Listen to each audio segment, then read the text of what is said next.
practice mode and going live, so anything you say from this point forward will be recorded.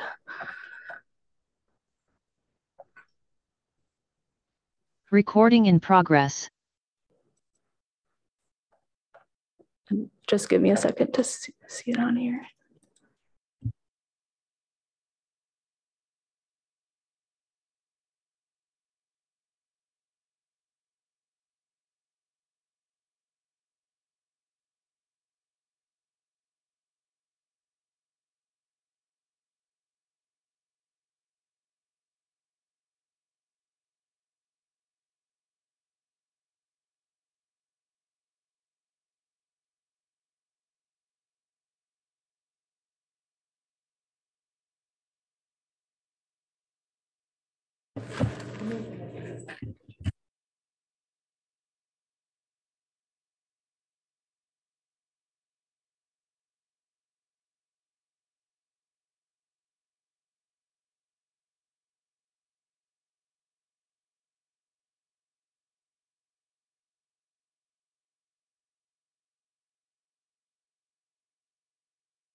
Good evening, everyone. Thanks for your patience. Welcome to the June 7th Utility Advisory Commission.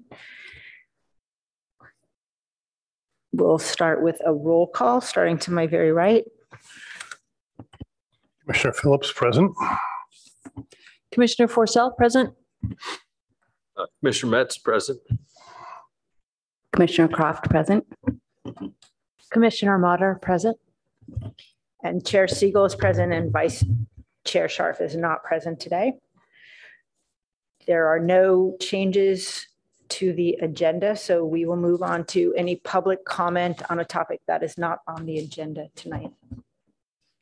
This is Janelle Camion, Program Assistant. If anyone from the public would like to make a public comment, please raise your hand or dial *9 on your phone.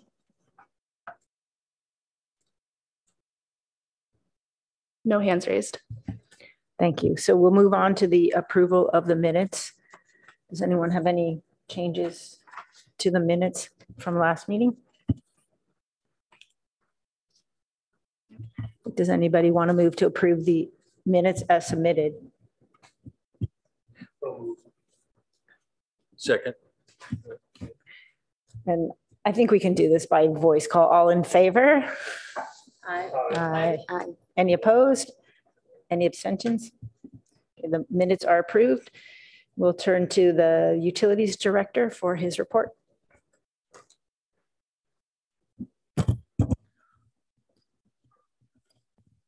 Good evening, Chair Siegel, Commissioners. I have a few items I'd like to discuss tonight. Just wanted to give a quick update on where we are with our rate updates.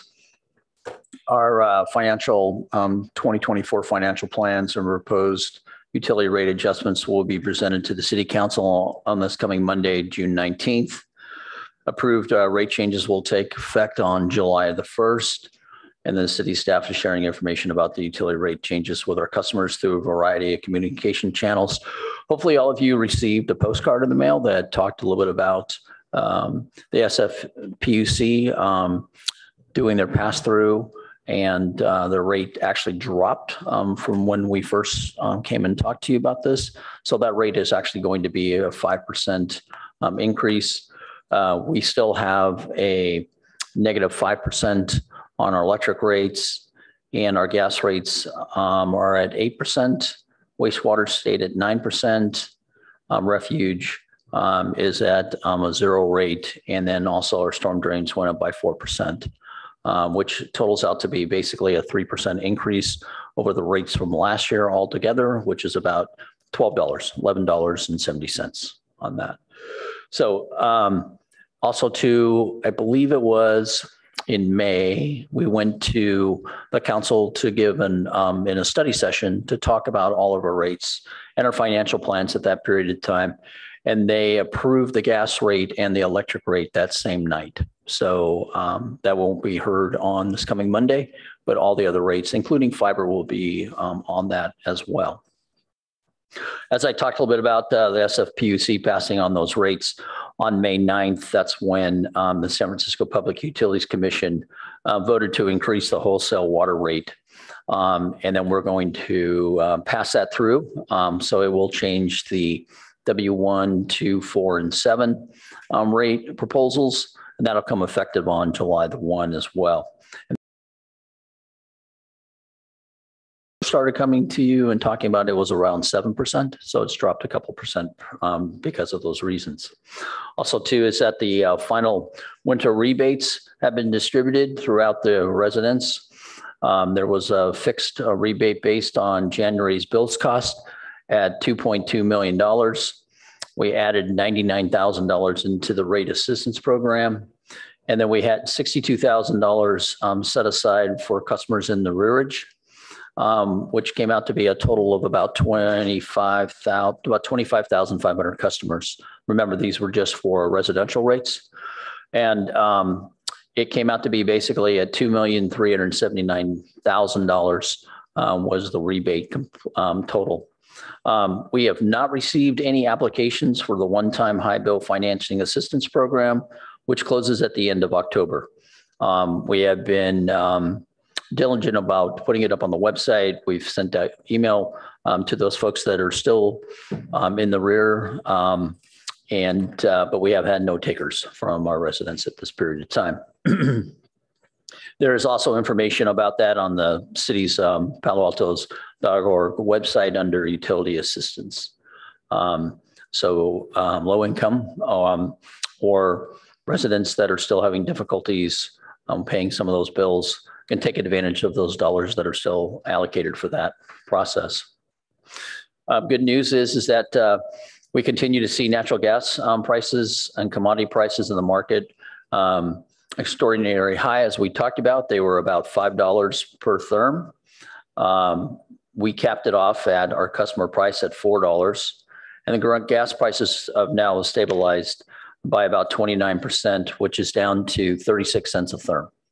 So that's what we're seeing. And we thought that those prices would be now aligning with the season trends and expected to remain consistent throughout the summer sessions. Each year, we prepare our water quality report, and it's an annual consumer confidential report that goes out to water quality, talks about the conditions of the previous year, and we'll be notifying customers this month that the 2022 report update is available online and then printed upon request. But the full report's always available on our website at the waterresources.org portion of it. As you can imagine, that hydroelectric supplies are well, even though that we haven't had any rain, basically stopped from this period of time. But as you can imagine, snow levels are still way high, about 129% still, and approximately 125% of the average for 24. And if we get average rainfall for 24 in October starting, we expect that the average hydro generation in 25 will continue to be in good shape for at least in the near future, even if we get average rainfall in the coming year. Just a little bit about the drought update. SFPUC's 11% volunteer water reduction remains in place, but staff's expecting that that's once the state emergency regulation expires in June, that Palo Alto will be able to lift the 2-day per week restrictions on watering within a 48-hour of the rain events and ban on irrigation non-functional turf with portable water at commercial sites. So we think that that will get lifted sometime towards the end of this month. Just some upcoming events that you should be aware of. Saturday, June 24th, we have a spring planting workshop at 10 a.m. June 29th, we have rain and garden workshop. And then July the 6th, save money with EVs and EV discount campaign. That's from 5 to 6. And then also too is, as I mentioned before, Saturday, July the 15th is the MSC open house from 9 to 2. And we'll be opening, we'll be hosting that along with all the departments at the city. Should be pretty exciting. We're actually going to have a helicopter this year that will come in that will support the airport side. And then utilities will continue having a great showcase as we move forward with that. So again, we're looking forward to that. And then we'll also have EVs up front again, as we did last year. So we're pretty excited about looking forward to the July 15th timeframe. And that concludes my report. Can I answer any questions? Any questions from any commissioner? Thank you. That last event you described, what is the title of it? Oh, it's MSC Open House. So it's the municipality center that's located on Bayshore. So what we do is we have an event. We ask for all the departments to get involved, and they actually have booths, and we set it up, and everybody brings information about, could be around rec department programs, HR's there. We also have our planning section, and permitting section will be there this year. And then some of the big events, like I said, utilities takes one side of usually the yard portion of the MSC. We bring out our big trucks, and we showcase pretty much all of our equipment that we have during that period of time. And is it primarily for residents? I Yes. hadn't heard about it before. Yeah, so it is for residents. So what we end up doing is that we'll be taking out some ads in local papers. We'll be sending out emails, blasts out to everyone. We're going to hang some signage out at the MSC high enough so that folks usually see it on the freeway side. And then at the day of, we usually raise the banner portion of it as you enter into the gates at the MSC. But it's all for residential and business folks in Palo Alto or even outside of Palo Alto. No charge, free. Any other commissioner questions? Yeah. Have you issued rebate programs or financial assistance programs in the past? And I'm just wondering what kind of additional outreach measures we might take as a community to reach the people who are still in arrears or haven't yet applied for this rebate program? So folks that are in the rears, we usually contact them directly. It's actually a warm touch phone call. We're able to run reports and see where people are, where they are with their bills. And so we don't usually do flyers. We don't usually do any kind of bill stuffers in those areas. We actually, like I said, we actually call them and let them know that there's financial aid at this period of time. Has that just not happened yet? Given that the deadline's in October? We've made some phone calls and folks say that they're fine. And it's hard for me to believe that we do have these funds. We did open it up that typically it's a one-time deal that we'll pay folks. But in this case, when we opened this up for these rebates, we actually took that policy and we basically during this period of time, we opened it up again to anybody that's in need at that point. So. Okay. Thank you. Commissioner Phillips? Have you been contacted by people who are confused about the rebate? I found it, maybe I would have been one of those people, but I found it hard to understand when I was first looking at my bill. It looked like it was added, subtracted and then added.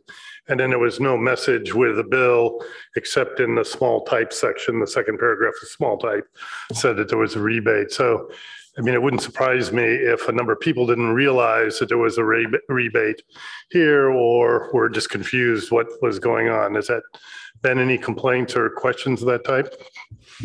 We have received some calls. We haven't been overwhelmed by those calls from these rebates.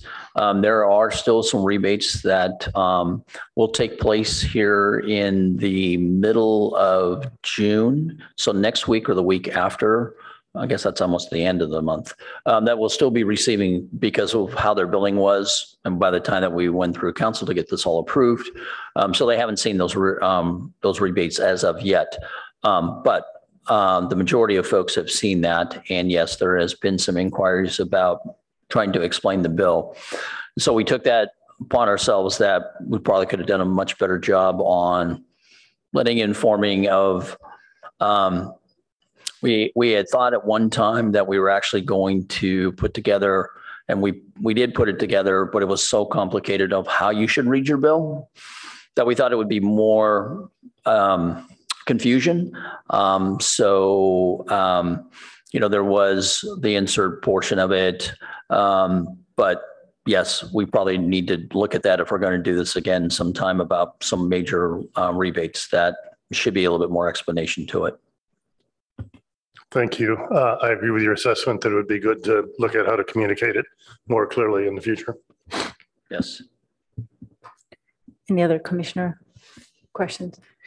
I had two quick questions. One, that Commissioner Phillips' question made me wonder whether when we finish the upgrade with the different systems, will that impact what the bill looks like? Because as I recall, there were some restrictions on what we could and couldn't include in the bill. We probably will, after I think once the electrification and the grid modernization starts to happen, I think what's going to happen is that we're going to have to do a redesign of our bill at that point. We'll probably have to, we'll have to drop at least some of the gas commodity portions in the bill out. There is conversations that are going on about, the last person that's still on the system, how expensive that's going to be. So there is some conversations looking at maybe it's going to be more titled as an energy bill, because we're thinking about, and this is something that we're trying to work out from a legal perspective from the federal side, if we can mix our funds from the electric and the gas. Before, it's really easy if an auditor comes in and you can audit off of electric and gas and all our utilities. However, we're thinking that there's going to have to be some subsidizing that's probably going to end up happening, or as people start to come down off of that, because, my feeling is that we'll get the early adopters that will come on board first. And whatever that number is going to be, there is going to be more costs than shifted still to from the maintenance standpoint of that gas system that we'll still have to take care of. And so the question is, we've talked about even does the electric side, and if it's legal to do this, to look at, is there a transfer? Is there a transfer of electric funds that go into the gas commodity side? Or can we shift the gas funds and everything into this energy fund that would have all of that? So there will be a redesign of the bill, no matter what we'll have to end up doing with that. Those are interesting challenges. And then a very different question. I think you said that City Council is also going to be discussing the fiber rate. And I'm wondering, does that mean that the program started and there are... So there's a yearly fiber rate of an increase that's off of CPI. So it's just driven, it's a given cost. We're not able to move that one way or another. It was set way back, I think whenever the fiber was actually back in 96, I think it was when it was established. it was established that it would be taken off of CPI. So it's a 3% increase. Okay, that's for our fiber custom, that's for our dark fiber customers. That's for all the dark fiber, yes. So we haven't even looked at what the cost would be because since we haven't launched any of the fiber yet at all. So it's just dark fiber. Got it. That was my confusion. Thank you. Thank you, Director Batchelor. We'll now move on to new business. And the first item is on the annual water shortage assessment report. Are there any public comment? This is Janelle Camion, Program Assistant. If anyone from the public would like to speak on item 2, please raise your hand or dial *9 on your phone.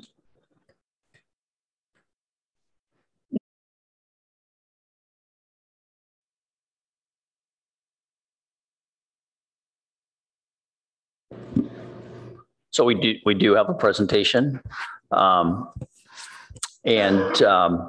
This is going to be a conversation a little bit about just looking at a shortage assessment report from our water resources. And Lisa Belair, our Senior Resource Planner, will be giving the presentation. With that, I'll turn it over to Lisa.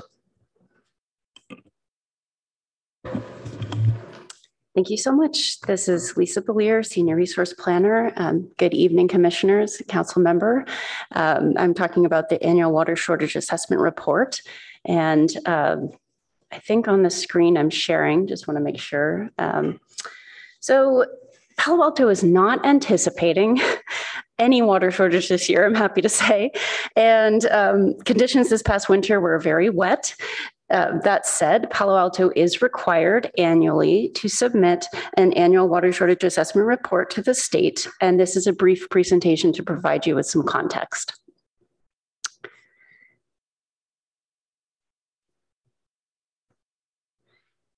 All of the urban water suppliers across the state submit their individual water shortage assessment reports by July the 1st to the Department of Water Resources.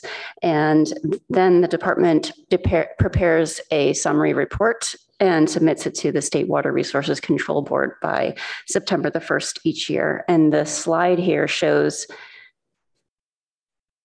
the water code sections that have the requirement. And this year, there's no shortage, as I mentioned, and no triggered water shortage actions. Just to step back, last year in June, when we brought you the annual water shortage assessment report for the first time, drought conditions were ongoing, and we had a series of actions the council took in June with the 2-day per week watering and stage 2 actions. And of course, we always have our 8 permanent water use restrictions in place. Since that time, during July to December of 2022, Palo Alto customers reduced their usage by 11%. And that was in line with our water conservation voluntary reduction request from our supplier. As I mentioned, conditions were wet. There were 31 atmospheric rivers from mid-December to the end of March, and that established a remarkable snow season in the Sierras. And the snowpack is currently over 100% of the April 1st median level. The water supplier, SFPUC, the San Francisco Public Utilities Commission, rescinded its water shortage emergency. And the request for voluntary system-wide water use reductions will expire in a few days on June the 10th. And Palo Alto's water use restrictions follow the state and the SFPUC's restrictions. And so most of our restrictions will expire on June 10th.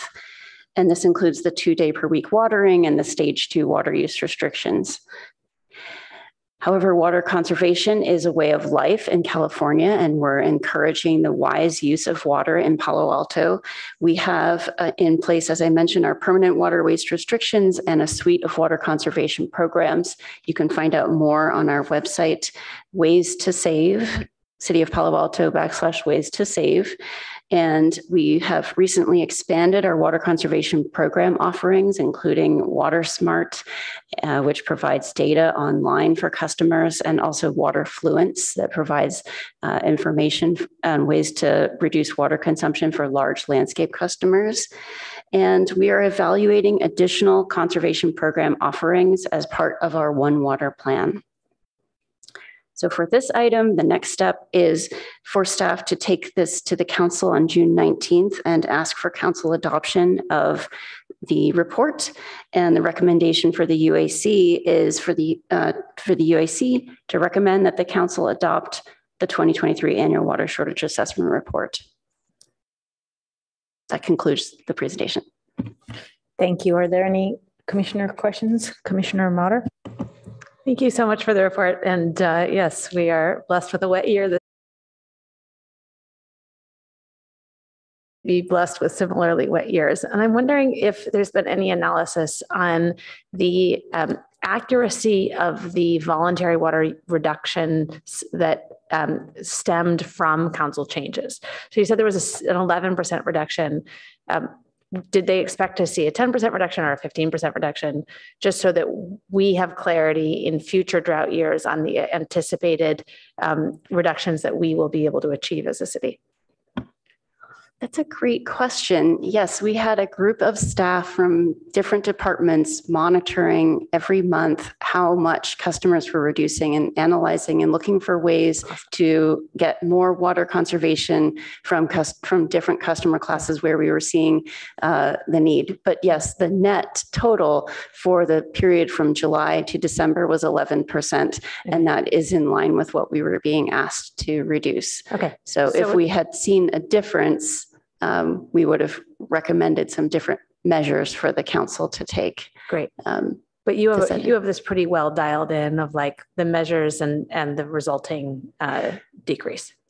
Well, we have our water shortage contingency plan, which outlines all the measures that we're going to take to get to the desired reduction level at each stage of conservation. And so we follow that kind of plan in terms of how to get the reductions. Yes. Can I ask one more quick follow-up question, which is, do you anticipate that you'll also be tracking rebound? Like, I think post-drought rebound is really helpful in anticipating future demand hardening.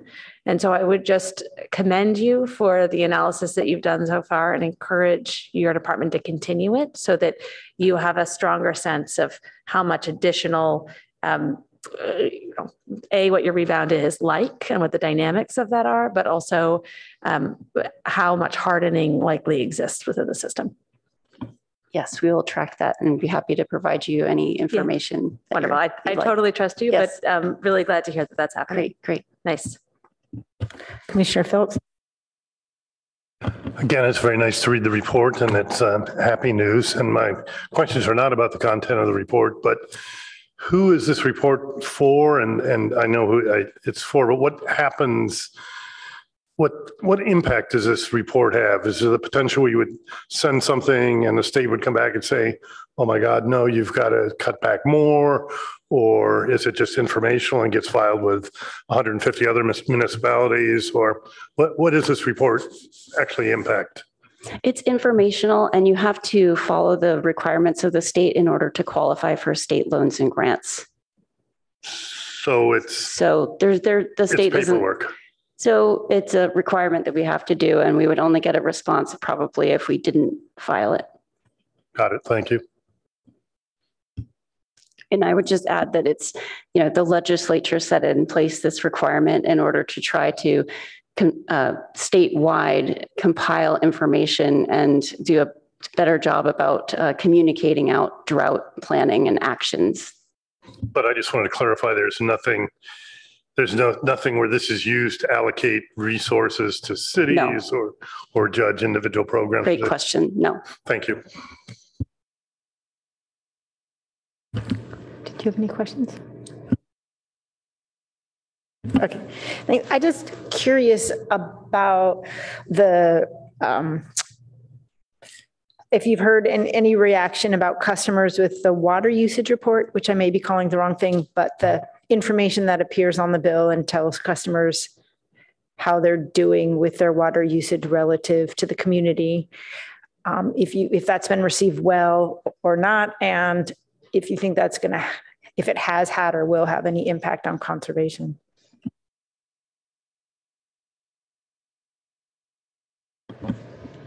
I think it's been received well, but I don't have any specific updates. So I'm asking if there's any staff here who does.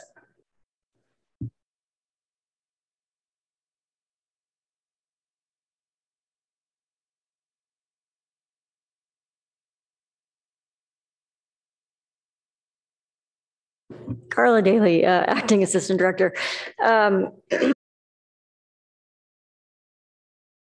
We're working through some things, finding out that some of the reports are going into folks' junk folders. And so we're trying to sort out the technical aspect of trying to make sure that that is not happening. But so far, I think the response has been mostly positive, and customer service hasn't gotten a ton of, confused or unhappy customers that are getting that report. So we're early in this process, and we're gathering information and trying to look at the click rates and make sure that folks are actually seeing the report show up in their inboxes. Okay, so it takes an extra step to actually receive the report right now anyway. It's some kind of click through. I thought I saw it just showed up as your, sort of a category of how you're doing relative to your comms. If you're in my CPAU, I think there's one extra click to get to it. And then there is a home water report that is emailed out to customers as well. Great, thanks. It'll be interesting to see in 6 months or a year how it impacts behavior. Absolutely. Yeah, great. Thank you. Thank you. Sorry, we have to, this is an action item. So does anybody have a motion to, let me read it correctly, to recommend that council adopt the 2023 annual water shortage assessment report? I move to adopt the report. A second? I second. Great. And I think we can do this also by oral vote. All in favor? Aye. Any opposed? Any abstentions? Great, thank you. So we'll move on to item 3, which is the wildfire mitigation prevention plan. Are there any community comments? This is Janelle Camion, Program Assistant. If anyone from the public would like to speak on item number 3, please raise your hand or dial *9 on your phone. No hands raised. Thank you. And do we have a presentation?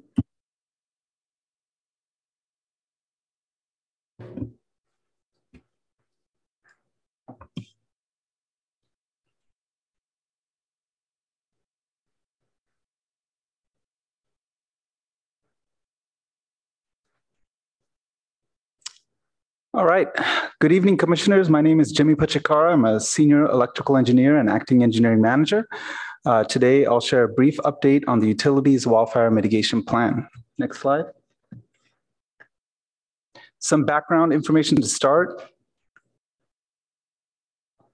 Next, jump to one. In 2018, the California legislation passed Senate Bill 901, requiring electric utilities to prepare a wildfire mitigation plan and update it annually. Also, the plan is required to be presented in a publicly noticed meeting and submitted to the California Wildfire Advisory Board each year by July 1st. Utilities plan was first prepared and approved in January 2020, and every 3 years, utilities are required to complete a comprehensive revision of the plan, and that makes this year the first full revision for Palo Alto. Next slide. With the objective being to complete a comprehensive revision, staff focused on the following: any statutorily mandated elements, general suggestions from the Wildfire Safety Advisory Board, information about specific projects, and feedback from the independent evaluators report. As always, this is a collaborative effort with the assistance and input from the fire department, urban forestry, open space, and the Office of Emergency Services. Next slide. Staff's key mitigation activity for reducing wildfire risk is undergrounding 11 miles of overhead electric lines in the foothills area. This project involves installing electric substructure, including conduit and boxes for electric and fiber lines, removing overhead electric and fiber lines from poles, and installing pad mount equipment where possible. This project consists of multiple phases and is expected to be completed in 2025. To date, staff has completed the installation of approximately 2.4 miles of substructure, and the design of the next two phases are currently in progress and nearly completed. The actual undergrounding of some lines and pole removals is expected to begin in the coming months. Appendix A from the plan, which is attachment A, includes updates to other wildfire-related activities. Next slide. Oh, no, I'm sorry, that's fine. The last important update to point out is the independent evaluation. Staff retained DUDEC to independently review the plan to determine its efficacy, legal compliance, and provide suggestions for improvement. Retaining an outside expert to review this plan is not a legal mandate. However, staff felt doing so for our first comprehensive revision was prudent and in the best interests of our community. In summary, the evaluation report concluded that utilities wildfire mitigation plan fulfills the requirements of a plan and meets the statutory requirements for a publicly owned utility. The evaluator concluded with this statement, quote, based on the wildfire prevention programs described in the WMP and the progress that CPAU has made in its wildfire prevention programs, the CPAU takes the risk of wildfire in its service territory seriously and is actively working to reduce the risk that its equipment starts or aids in the spread of wildfire, end quote. So this report is included in attachment B of the staff report. And that concludes our presentation and update. We'll be back in another year for another status, and I'll take any questions that you may have. Thanks for sharing this. Since it's my first time seeing this. Sure. I did have a couple questions. Like there's this map here about this. Is a red line in the map where the undergrounding is occurring, and then the remaining above ground is in between the gap? In the gap in between, or where exactly is the undergrounding versus the still remaining above ground poles? Or maybe you can just describe it. Yeah, I don't have that in front of me, okay. But there is a portion that is already undergrounded, which is why that portion is not highlighted. So that's apparently, I think through the Foothills Park area is where it's already existing infrastructure is undergrounded. I guess my question, the reason I ask is how much remains above ground? And then the mitigation there is like these fiberglass crossbars. I'm just kind of curious for what that is. So again, there's about 11 miles of overhead lines through the foothills. And through our assessment, I mean, there's several different things that we could do. You know, the best approach is just to remove all those lines and put it underground. So that was the approach that the staff decided to take. You know, in addition to that, there's also our regular activities, which is inspecting the lines and clearing the vegetation from it, which we do on a regular basis, you know, annually and right before the fire season. So did I read this wrong? We're undergrounding everything? Yes. Oh, okay. I thought these fiberglass crossbars were for ones that are not going to be underground, but okay. Yeah, we're undergrounding everything. Got it. Awesome. Okay. I was also curious, how many people live in the zones that are affected, and are they seeing this plan and commenting on it? Like, are you getting any feedback, and how are they feeling about the approach that we're taking? That's not the, you know, how many customers. I think there's about, I'd want to say, I know there's, in terms of meters, I think there's about 150 meters out there, okay. Which is not too many. But in terms of Communication, I think most of it's on our website, and this meeting is the purpose of communicating, getting the information out there. Thank you. Any other commissioner? Commissioner Field? Thank you. Then you have two sets of metrics here, performance metrics and outcome metrics by the state. No, these are metrics we chose. So you're more or less free to choose the metrics you report on. Yeah, more or less. But they are metrics that were, for example, evaluated by our evaluator and seem appropriate for, the course that we're taking. But who is the evaluator? That was Dudek, who's an outside consultant. And is it standard practice to use an outside auditor for these? No, it's not standard practice. I think initially in 2020, it was required, but this time it was completely voluntary on our choice. And we chose to do it because? Just because, just to be prudent and make sure that we're, doing our due diligence with our plan. And the primary outcome of the audit was that this is a serious plan and complies with the legal requirements? That's right. Okay, thank you. Any other Commissioner Metz and Forcell? Okay. Yeah, I thought this seems very well written and answers the questions it needs to. One question I had was, with the construction work falling behind, do you think, given the danger that this represents, do you think we should be outsourcing, more of the construction work to accelerate it? Well, or is that even possible? It's certainly possible, but again, we went this route because we initially did go out for bid. We put an RFP out there, and the cost was pretty high. It was very high, and I think undergrounding that was for the bids that we got back were for an overhead rebuild. Reconstructing the existing overhead and fire hardening the existing system and leaving it overhead. It wasn't even underground. And so I think it came back around $12 million if I remember correctly. And undergrounding would have been, even more. And so the approach was that we could do this ourselves, and we can do it in-house with our own staff. And if need be, we do have, contractors, engineering contractors, on our books if we need to, or on contract if we need to use them, for falling behind. In addition, we also have our substructure contractor, MP Next Level. And so that's another contract. The majority of the cost is all that civil work. And, we're getting the best price. I mean, that contract we bid out, and we have multiple bids on it, and we choose the best, the best contractor for the city of Palo Alto, and that gives us the best price. So from what I know, from other colleagues in the same industry, the feedback that we've got is that I've gotten personally is that, PG&E, what PG&E is paying for undergrounding their work is much more higher, 10 times the cost than what we're paying. Okay. So it sounds like we're sort of supervising and using yes, I mean, we're certainly subbing out discrete chunks of it. Yeah, I mean, we're using our own contractor. We're there supervising it, making sure that, they're not, wasting time on the job and getting things done and being efficient with their time. Right. Okay. Thanks for clarifying. I didn't understand that from reading the document.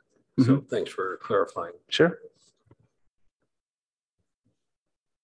I have one more question. Oh, sorry. It's really great to see the progress made. I do remember the initial report and, feeling like there's like a lot of work ahead of the utility. And so, like I said, it's great to appreciate some progress being made. And how many miles did you say were undergrounded already? 2.4 miles is done already. And, we'll be starting on the next two phases very soon. And so my one question is, did the utility ever attempt to put a price tag on, all of the wildfire mitigation efforts, just from the starting point of not planning, not having a plan and then making a plan? All right, this is the work that needs to be done. I'm just curious, sort of what when all is said and done, we expect will be the level of investment in these measures?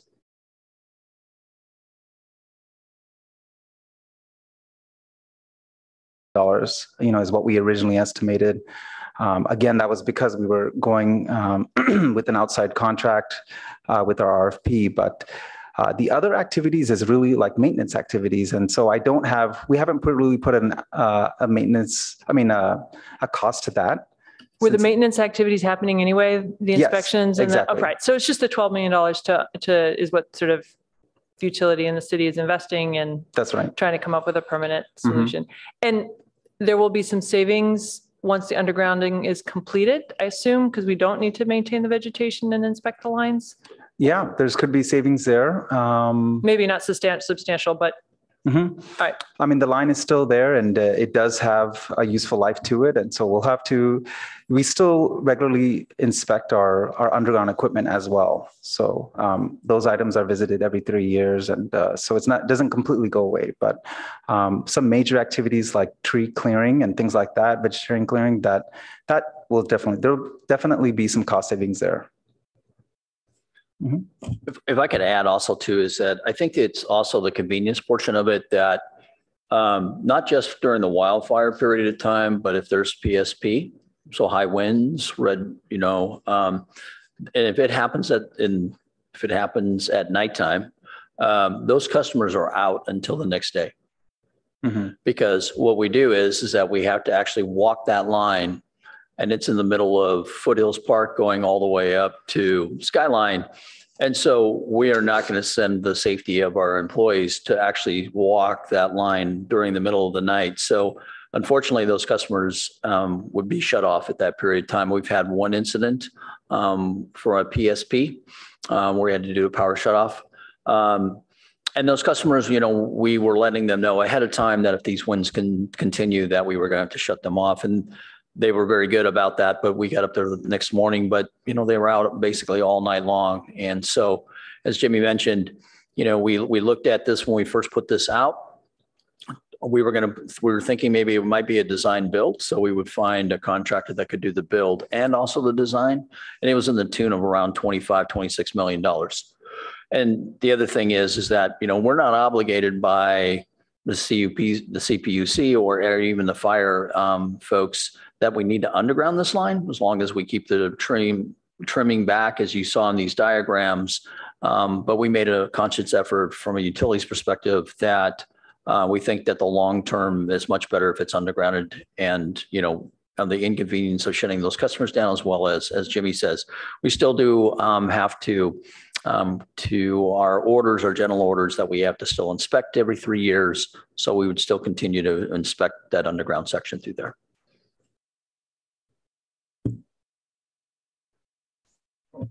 I just had a question about where the underground facilities go. Is it up the road or does it go through private property? A lot of it is through easements, existing easements that we have that go through the park. Go around.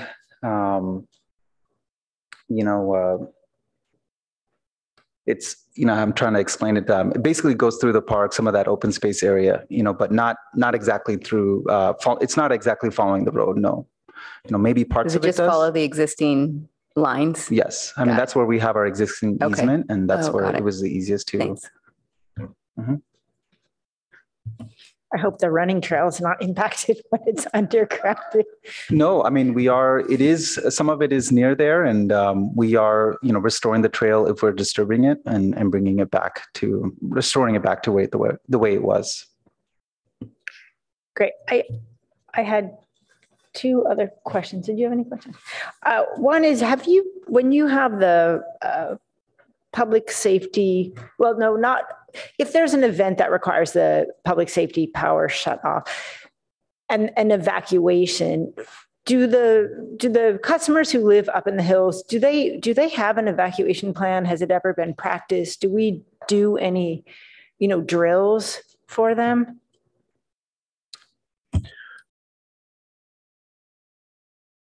For OES, which is the operations safety, They constantly talk to those folks about, that there's strong cases that something might happen to that.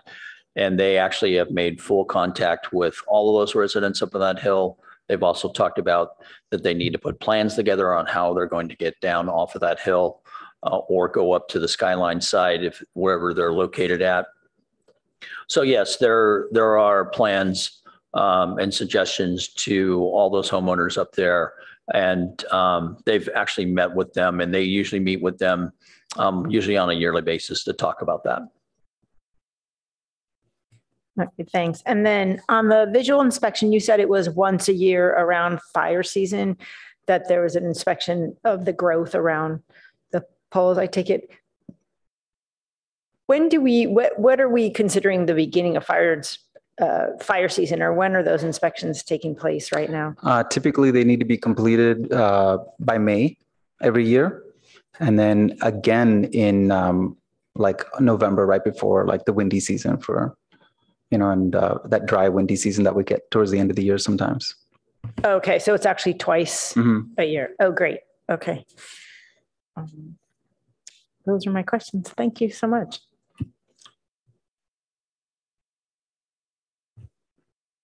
Do we need to? Sorry, I'm really off today. Okay, so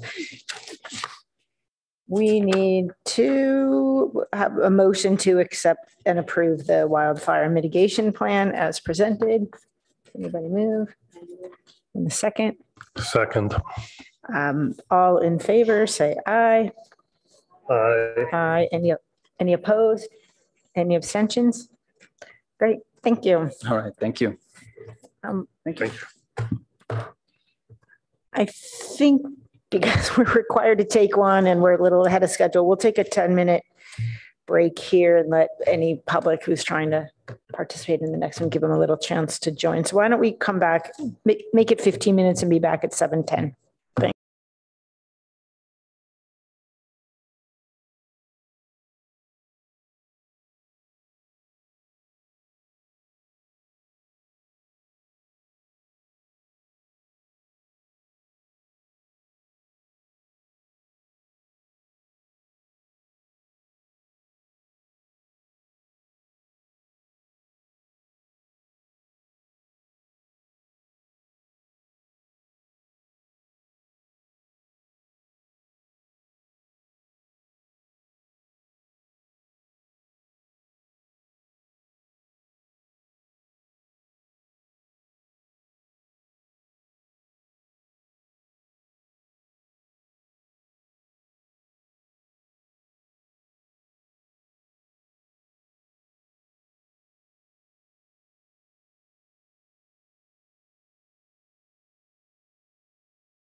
to item 4, which is a discussion on grid modernization. Are there any public comments?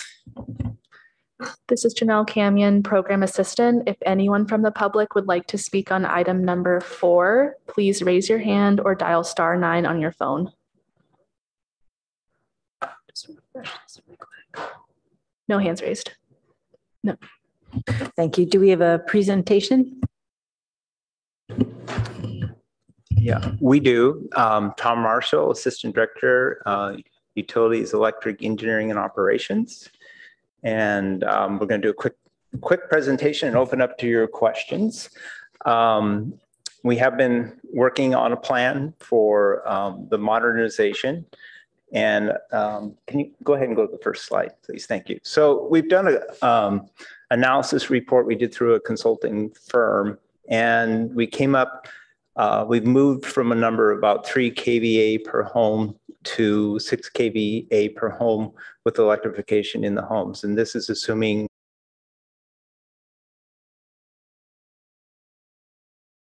the loads that we have on the system. We can have a lot of customers that accumulate 3 kVA. At any period in time, they might be more or less, but when we aggregate all of that together, it typically comes out today about 3 kVA, and we're expecting it to be about 6 kVA in the future. Most of these capacity increases that we're going to see have impact on our distribution transformers and our secondary conductors. And that's mainly the area we're going to be focusing on, is installing more transformers and more secondary networks out in our out in the residential areas of town. I will say that this electrification we're talking about here is mainly for the residential sector. That's where we're seeing the most impacts from electrification today.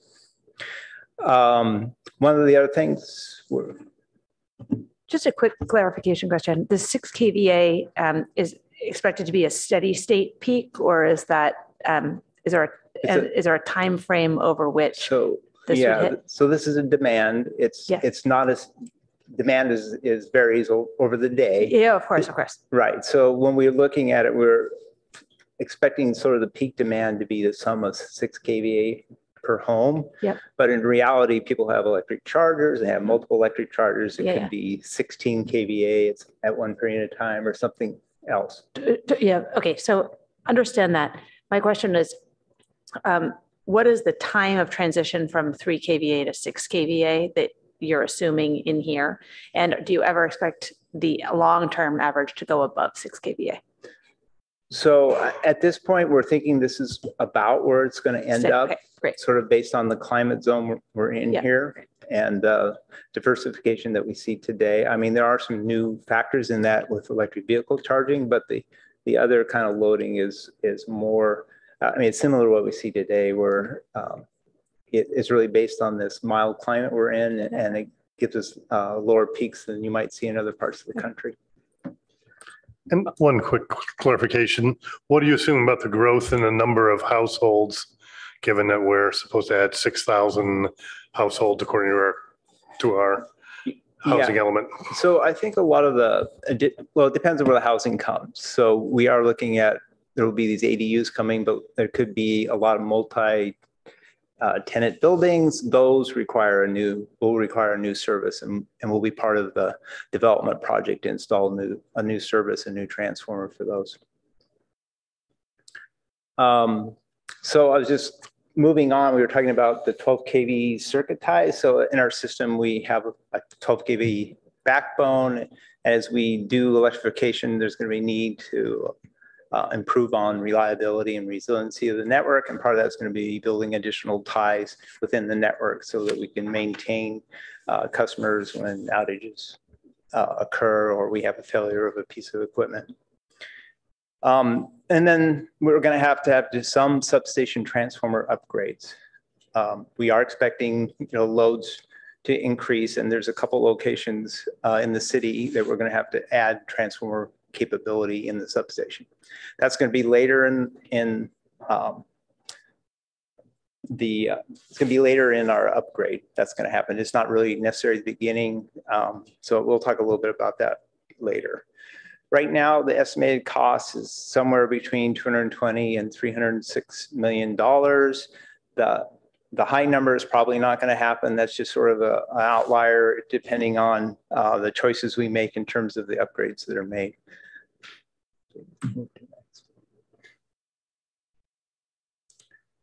So the other things we're looking at technologies to reduce coincident loading.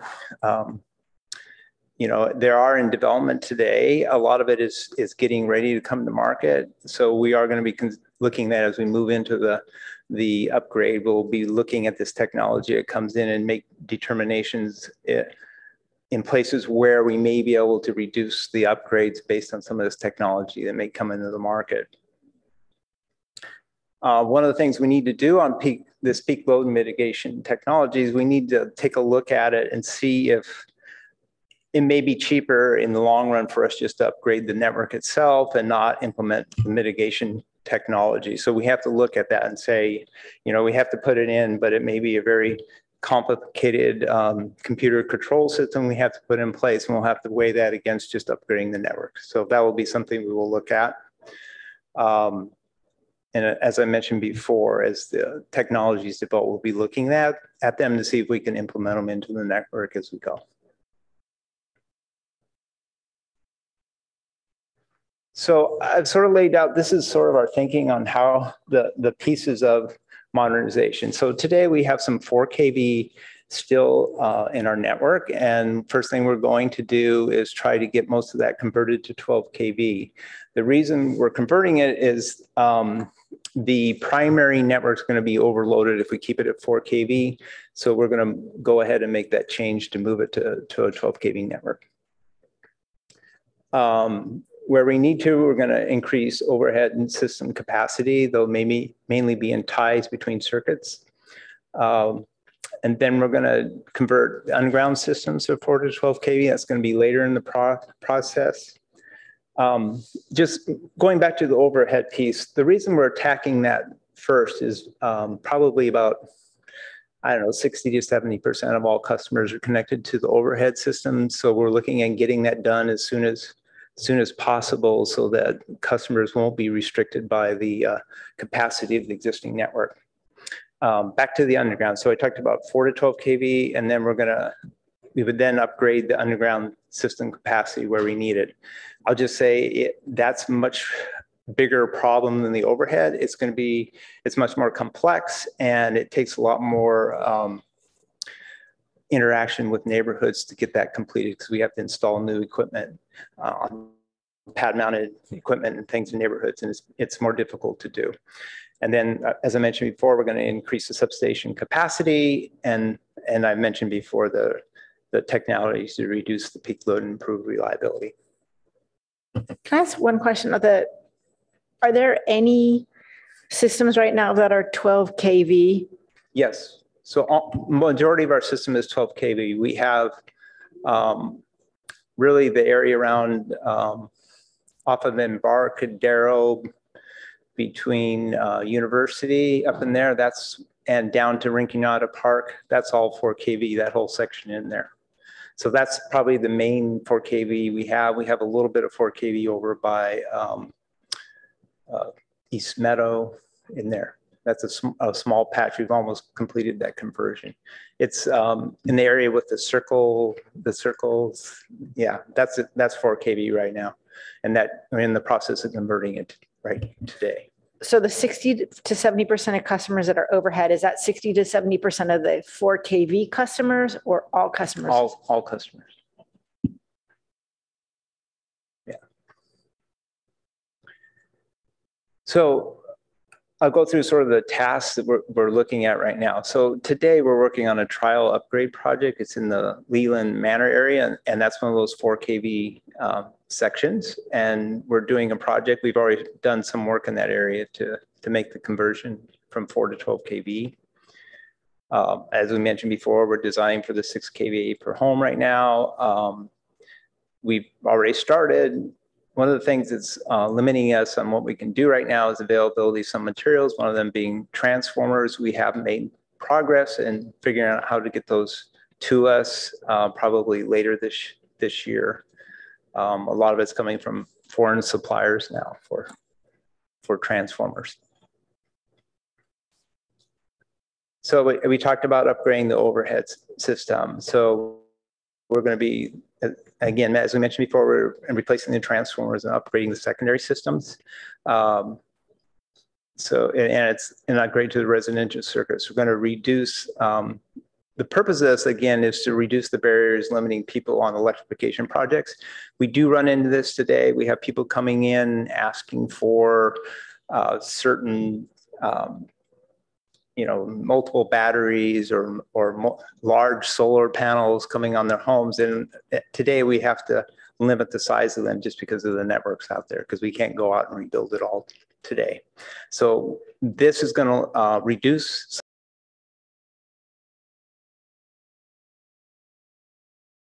project that we just aren't going to be able to accommodate, but there is a way for them to move forward if they want to do that, but it requires them to install additional or pay for additional infrastructure upgrades if they want to do that. As we talked, we've started in 2020. We're expecting to start this around late 2023 in the design.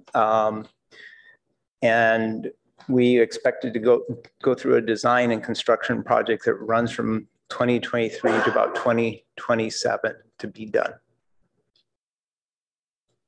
That's for all overhead systems? For all overhead systems. Once we're going to complete that, we're going to start in on the undergrounding systems. And again, because it's the most difficult for us to upgrade because of the need for additional infrastructure. And today we don't install subsurface equipment anymore. So we have to find locations to put pad mounted transformers. And these are very difficult negotiations that have to occur with the neighborhoods to find locations to put the equipment. So we expect this, although it's not a lot, I think we have about 12% of our residential customers underground right now, but I expect that to be probably the most difficult task we have to do. And some of the underground customers already have pad mounted transformers, right? And yes, in the newer districts, they all have pad mount transformers. But even in those, if we're doubling the load, we'll have to install new pad mount transformers because we don't have enough capacity on the existing ones. And that's a bigger project. It's not like the overhead where you just, I can just put a transformer on the pole there and split the secondary network. There, we would have to build new infrastructure, which would require us to maybe extend primary conduits and build additional secondary conduits. And it's just a much more complicated and expensive part of the work. A lot of that area is the Crescent Park area. That's a very old underground district at 4 kV. That will have to be completely rebuilt as we go through this process. I had a question too. With the bigger transformers, is there any, when you talk about having to deal with the neighbors and everything, is there any sound that comes from it or environmental impact that people are concerned about with the higher voltage? Well, yeah, I don't know that we're going to have a lot of larger transformers. We're probably going to have more. And is there noise from them? Yes, there is. They tend to hum at 120 hertz. And so that's one of the things where we're in a little bit area of compromise, because when we typically bid out transformers, we have specifications that we follow in terms of efficiency and noise. In the market conditions we are right now, we have to get whatever we can find in the marketplace. So some of those things we are not evaluating like we normally would in the past. I'm hopeful by the time we get into rebuilding these underground systems, we'll be able to get the types of transformers we'd like to have brought into the system.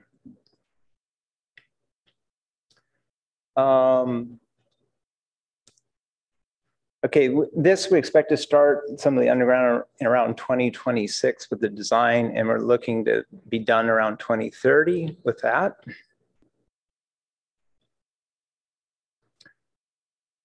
So on the substations and circuits, we're going to add capacity to this I think we're looking now at 2 substations, Colorado and our Hopkins substation, to add some larger transformers in there. Right now, they're relatively small substation transformers, and we're going to increase the size of those.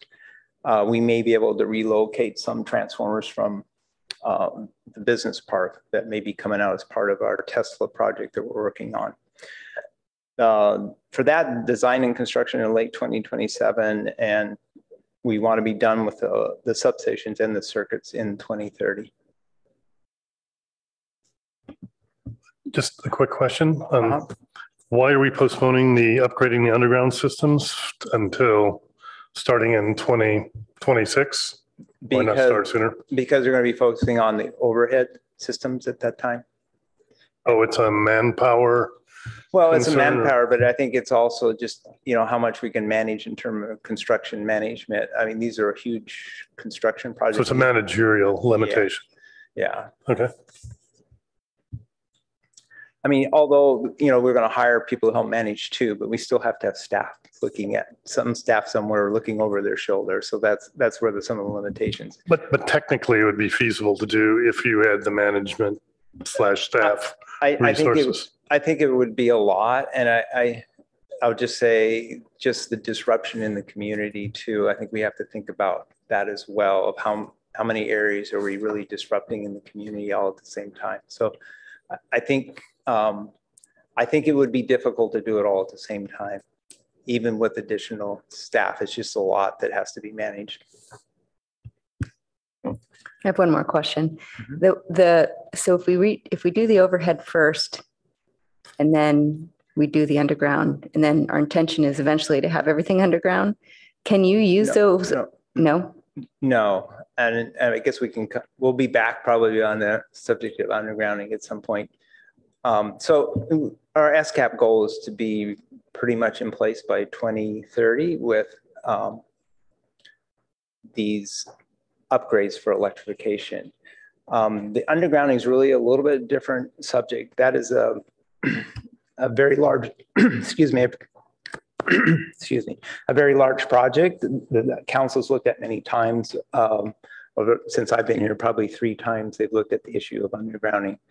And there's just some issues with participation of the telephone and cable companies and working with the city on the undergrounding. And then there's the costs that go along with it. And I don't know what the numbers are right now. I would guess it's, probably $400 or $500 million to complete undergrounding. Another $400 or $500 million. And I don't quote that. I'm just sort of putting the number out there. It's just a large number. So are we kind of assuming, I had just read, I don't know what report it was on the capital projects that had a lot of undergrounding on it. So I just assumed from that we have been doing it. But I guess the question is, when you put them in overground, is that a certain type of transformer that you then cannot put underground? Like you can't use it on the pad mounted or whatever? That is correct. Okay. Yeah, I think I don't want to get too much into the undergrounding, but I think we'll be back on that subject to cover that. This question comes up a lot. It's come up a lot over the years. And, the council time to time has to make a decision on what path they want to go down to. We'll come back and inform you sort of what the issues are at some later date. And then we've already talked about load mitigation. We're going to be looking at that from the beginning to see what we can find in the marketplace that will help us with mitigating some of the load and maybe reducing some of our costs for the upgrades. This just shows the timeline of what we've been thinking about. Any questions on that? How much would individual customer behavior change what we need to do? So if we had more solar panels, I don't know if that's, if it's a positive or a negative or more storage, or once we have AMI, if we can shift when the load is peaking or the peak of the load. Yeah, and I mean, I think all those things are sort of meld together. There's always going to be a limit of how much, say, solar or how many batteries can be connected to the system. We're trying to put a reasonable amount of capacity out there to take care of what most customers will want. There will always be some outliers that are asking for, very large systems that we may not be able to accommodate with this upgrade. But as I mentioned before, if they choose to do that, there is a pathway to get it done for them. It's just going to have some additional costs for infrastructure upgrades that they would have to pay. And the reason for not starting the load mitigation technologies until 2024 is because the AMI installation is not complete until the end of this year. Yeah, is that correct? That's correct. That's part of it. And, I think, is AMI going to be delayed or where are we? Yeah, I think our initial goals were that we were going to have deployed everywhere with AMI by the end of the year, but we're still having difficulties getting meters. And so I think what's going to happen, it's going to get pushed into the first quarter of 24. So we're going to probably be about 4 months, just because of demand for the meters themselves. Yeah. It's electric meters. Mm-hmm. I think, yeah, manufacturers are having a hard time delivering meters right now. So, can I ask a question about the pilot project? Yes. So we kind of went by it quickly, and I haven't really known very much about it before, but when that project gets done, would you say that is it basically everything that needs to be done to upgrade a neighborhood? So at the time that pilot project is done, those people in that neighborhood can go ahead and electrify to their heart's content? Is that the goal? Is it they will be set? Correct. At that point, we would have sort of the capacity out there that we think is a reasonable amount of capacity put on the system for people to install solar and batteries on their home. Okay. And then do we have does part of the project include, once that's done, kind of we'll communicate with those customers and try to encourage them? Is there programming that we foresee doing to try to kind of move the people who are ready to be moved onto more electricity, trying to get them to do that? Yeah, we, excuse me, we will be coordinating with our resource planning division who handles sort of the promotion and incentives out there as we get that together. Yeah. Okay.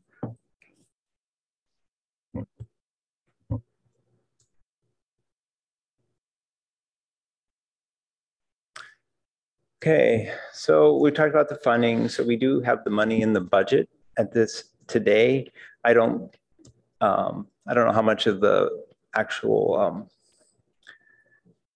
the decision on whether we need revenue bonds to supplement that. I think we're still looking at that. And the other part of that is we've submitted for a matching DOE Grid Resiliency Innovation Partnership or grant. We made it through the first screening and we did a final submittal, and we're looking for something late this year, probably letting us know whether we're going to get funding for that and how much funding that might be. So, and then we have to make a decision on revenue bonds. So part of that's dependent on how much we get from DOE. So if we don't get money there, we may have to go then get revenue bonds to help support this infrastructure upgrade. Is there anything else at the end? Assuming we didn't do this, what would we notice happening and when? So what begins to happen, and we're seeing a little bit of it already, which is we begin to have transformer failures start. We begin getting complaints from customers on voltage excursions. They're out of range. They see flickering lights, or they see low voltage at their house. So we are beginning to see some of that. We see a few transformer failures starting. We're sort of in the beginning stages of it. There's been actually quite a bit of, vehicle charging in Palo Alto has a large number of chargers. We haven't seen a huge number of batteries, but that's almost every solar project now is including batteries, and that's another stressor on the secondary networks, which leads to voltage problems. So one of the things we're doing when, we get these battery projects, we review them for the effects on voltage on the secondary network. And it's not, it's for that customer too, but it affects all the other associations. A lot of the times people can come in with large projects, come in with 2 or 3 batteries. The existing network out at the end of the runs cannot handle that additional load from those batteries. So you might ask, well, why are you worried about load from batteries? Well, sometimes they can and sometimes charge off the network. So we have to be able to supply them when they charge off the network. So you're saying what we would see would be increasing voltage excursions and correct transformer failures that would lead to outages? Outages. Yeah. I mean, voltage excursions don't really lead to outages, but they end up in customer complaints about. And so what would happen is these would get worse and worse, and Yes. we'd get lots of complaints. So I'm very much ahead of a supporter of getting ahead of this. I am concerned that there's a lot of energy put into people thinking about the infrastructure. They're expecting a lot from the infrastructure update. And what I'm seeing is mostly going to a 12 kVA house and doing 12 kV. Will that enable all the things? I mean, people are talking about, will it enable selling into the grid from your Tesla battery at certain times? Will it enable state-of-the-art demand-side management capabilities? Again, assuming we have AMI so we can see this. Will that be enabled, or are those separate projects? Or so, I mean, I think they're related and connected. So at this point, like you said, I mean, the infrastructure is an important thing because we are going to see an increase in loading on the system, and we have to accommodate in that some way. But as part of that, there's going to be a whole new set of technologies out there that will allow, like you say, you can, possibly send battery power back into the grid. That could be something that you could do. And, you could get sophisticated at some point, and you can monitor and control transformer loading by controlling loading at home, possibly in the future.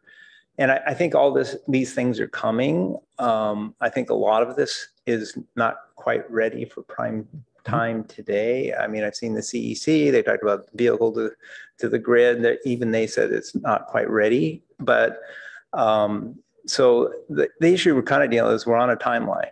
The city wants to be done by 2030, but not all the technologies that might be in place are there today. So we have to start, otherwise we're not going to get there. But as we move along, if it turns out this technology's available and we can use it, we can implement it down the road as we go. Commissioner Forcell, then Commissioner Metz. Just continuing on that theme, can you say more about the assumptions or sort of design constraints that went into getting to the 6 kVA per home number? So, yeah, so I think, I mean, a 6 kVA is analysis. They did take a look at a large study that was done by LADWP in terms of loading to figure out what impacts of electrification. And that's number we have is similar to the number they came up into a large study.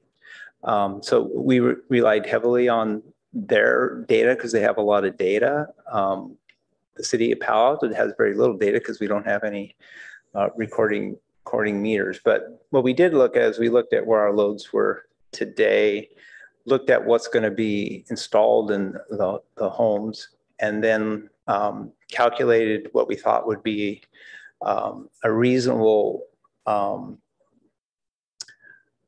diversified load we're going to see with electrification based on the loads that are going to be installed in the homes. So is just modeling out this many refrigerators and this many heat pumps and this many Correct. electric vehicle chargers charging based on this many miles a day of commute, badoop, Right. and that sort of rolls up into what were the sort of assumptions with the biggest uncertainty? So in terms of, I mean, I would say the biggest sort of uncertainty is electric vehicle charging is probably the largest uncertainty out there. What does that look like? And then, you know, as the question we talked about technology. So how do we incent and use time of use metering or whatever to adjust when people charge? So those are all going to have to come in play down the road as we go through the upgrade. So we didn't discount that. I mean, this number that we're coming isn't going to allow everybody to turn their charger on all at the same time. It's just not going to be feasible. So there's a leap of faith or an assumption that, for example, will be what by the time there's a vast adoption of electric vehicles with the associated charging that the utility or the city will be able to manage that load somehow. Right, or we'll have a better idea what that load actually looks like when people actually are doing it. Right.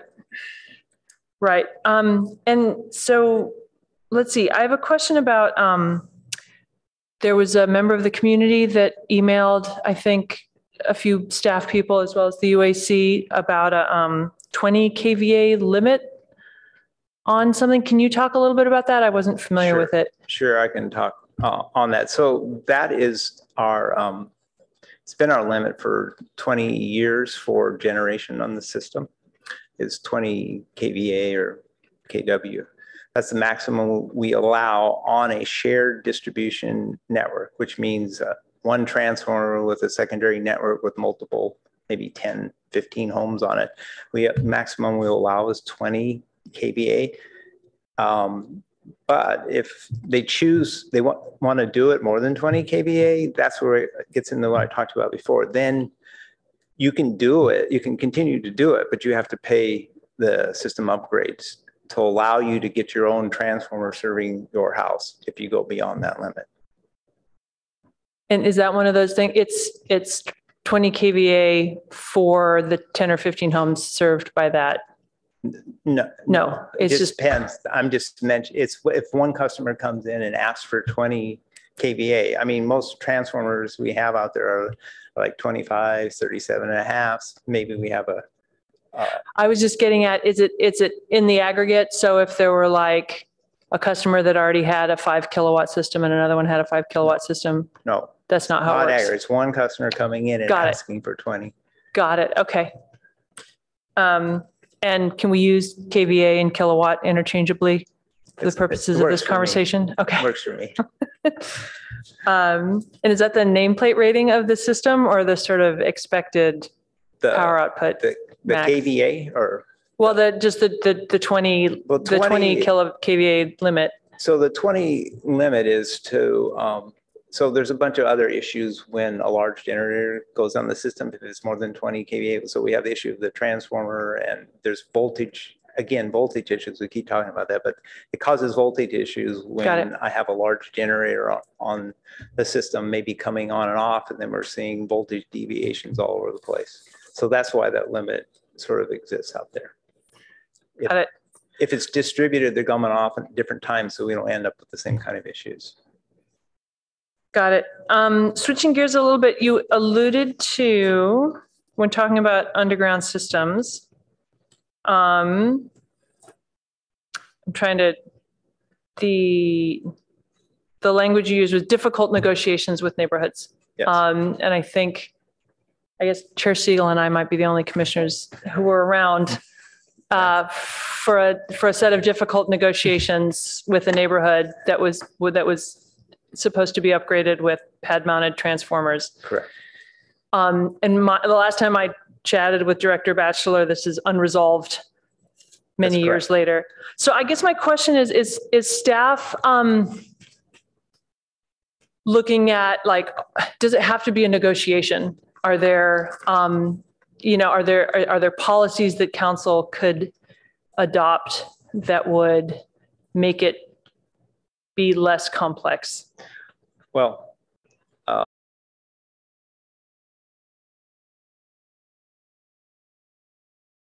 answer the question. So the issue is, I mean, does the city usually have sufficient right of way where I could stick a transformer near somebody's front yard?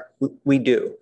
In most cases, we can just say we're going to come in, we're putting the transformer here, but I can, that's not going to go well if we do that. So, I think it's going to be something we're going to have to deal with. And that's why we need a little time on this underground to figure out sort of what policy is going to be in place and how flexible we're going to be in terms of when we get opposition to something. Are we going to go negotiate with another?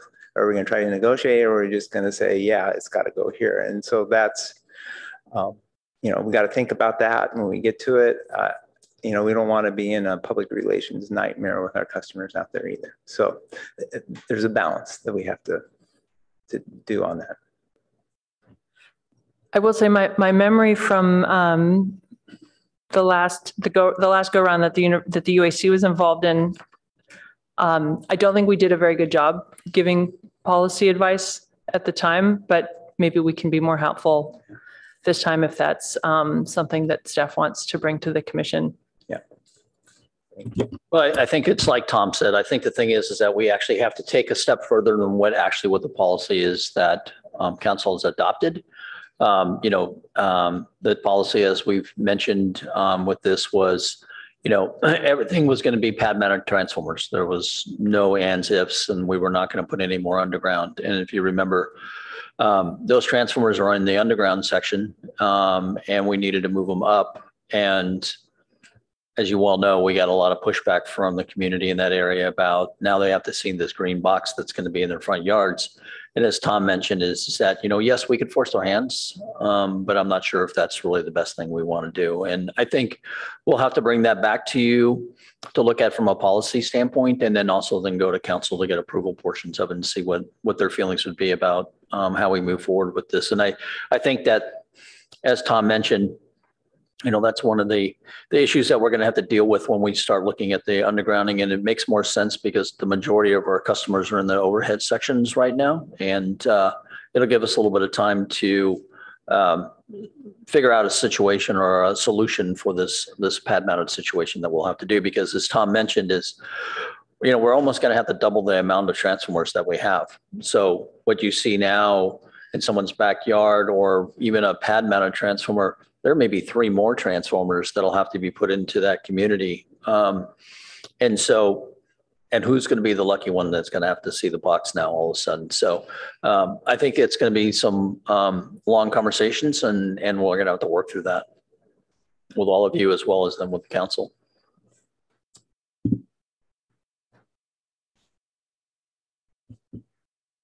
Commissioner Metz. I will, first of all, thank you for taking this up. Really important for SCAP and everything else, keeping the lights on. I had some questions along the lines of Commissioner Phillips' questions. The plan seems mostly about increasing capacity, right? I mean, that's really what we've talked about, and doesn't seem to address, what you could call grid of the future kind of issues like EVs and demand management and distributed resources and all that sort of stuff, which may or may not happen, which, I think you characterize as not ready for prime time, which, perhaps is true, but EVs, for one, certainly seem to say 10 years from now are going to be ubiquitous, right?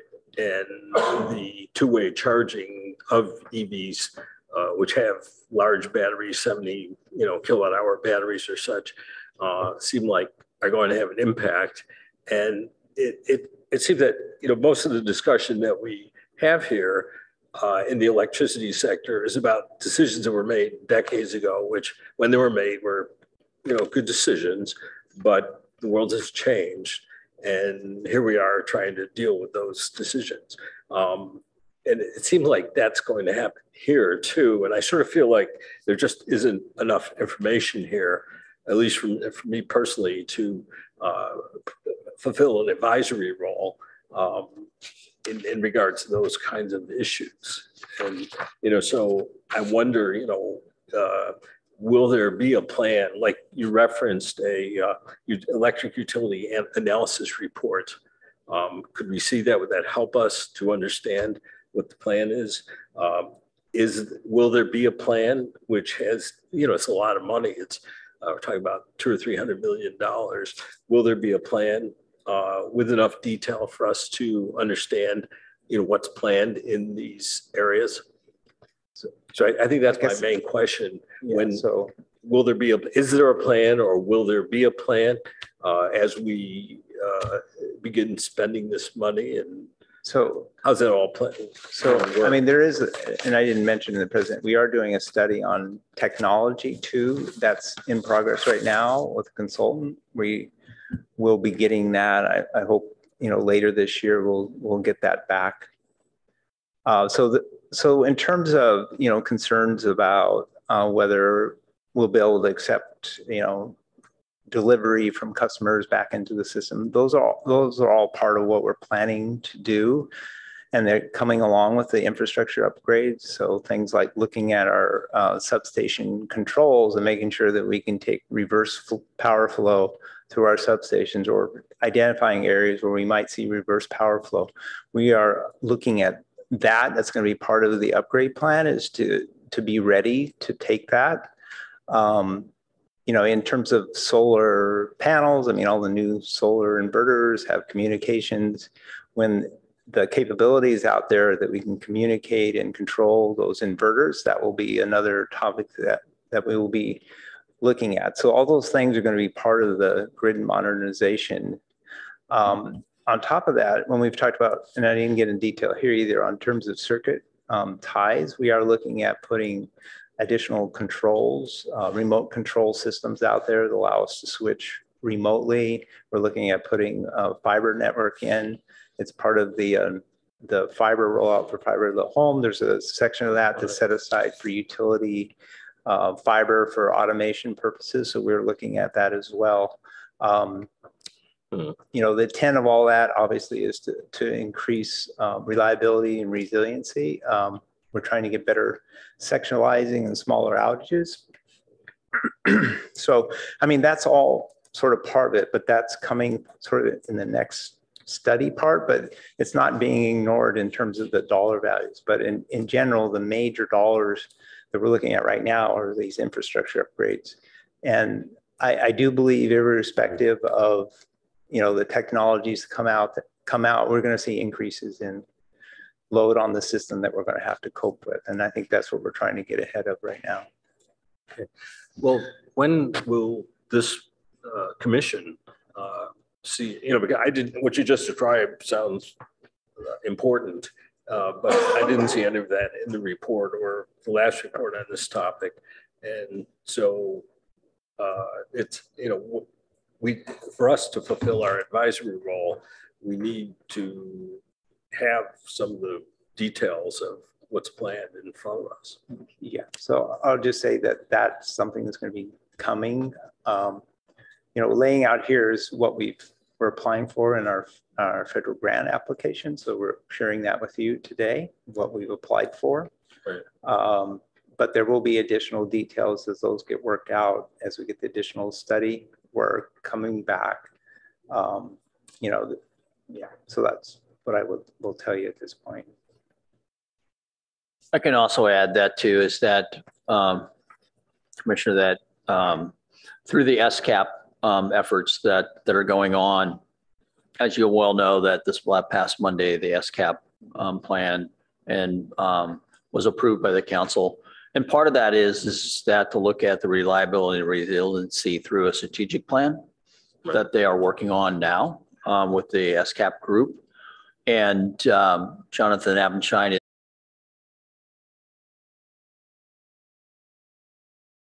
have a date when that plan will actually be put in place, the strategic plan, but it's going to be something that we can share with the UAC, and I can get a little bit more specific on the date timeframes that we can share that with you as what our findings are on that as well.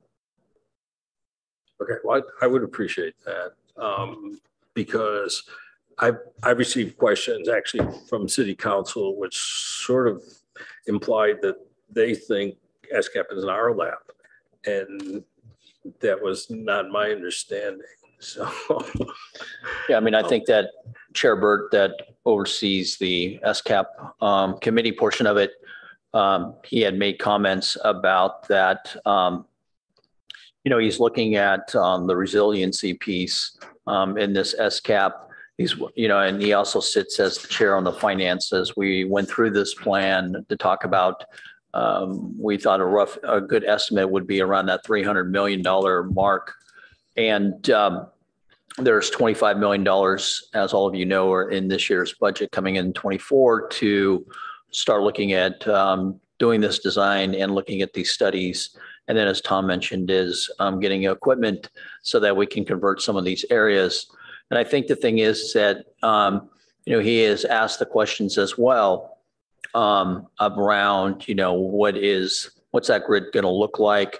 And we talked about it, that it's going to have to be in the strategic plan portion as we move forward. So I know that he's been asking myself and others, what is that going to really look like, other than just, as you mentioned, is that we're just adding capacity to the system itself. Right. So, I guess what I would like to suggest, in order to keep everybody's on the same page, would be that this commission consider a subcommittee that would address this. This topic, the grid modernization, is a gigantic capital project. It's, as Mr. Marshall talked about, central to the SCAP program for the city. So I think it's sufficiently big and important that it would warrant something like that. I would suggest that, having been on the subcommittee for fiber, I found that was an efficient way to work and to get stuff done, and also keep people informed in ways that's not really possible in a monthly commission meeting. So I just like to suggest that for the commission. I guess I need to think a little bit more about that, because I need to have a conversation with Brad Eggleston, who is the Public Works Director, to talk about a little bit, because I think the thing is that in this project, that what you're asking for is that there's more to it than just this grid modernization from a city's perspective when we look at the SCAP. And I think a lot of that is being pushed by the SCAP and through the plans that they've been approved by the council. And I don't know if we will be stepping in the wrong direction with the direction that the council's given. If we formed a committee just around this project itself, even though that we derive this from a utilities perspective, but it's also encompassed in the bigger picture of the whole SCAP. It's just like, heat pump water heaters. It's a program that is really basically being funded out of the utility side. As we move forward into more rebates and things that we'll look at, I'm sure that there'll be some rebates for chargers. And there will be probably a rebate for induction. So the thing is that it's a lot bigger picture than just this dealing with this grid modernization portion of it. So before I'd say yes, that we should have a committee, I would ask that we can have more of a conversation about this at the next meeting, and I get a chance to talk a little bit more about to Brad himself, who is overseeing the SCAP. And see what the thoughts are, and have some.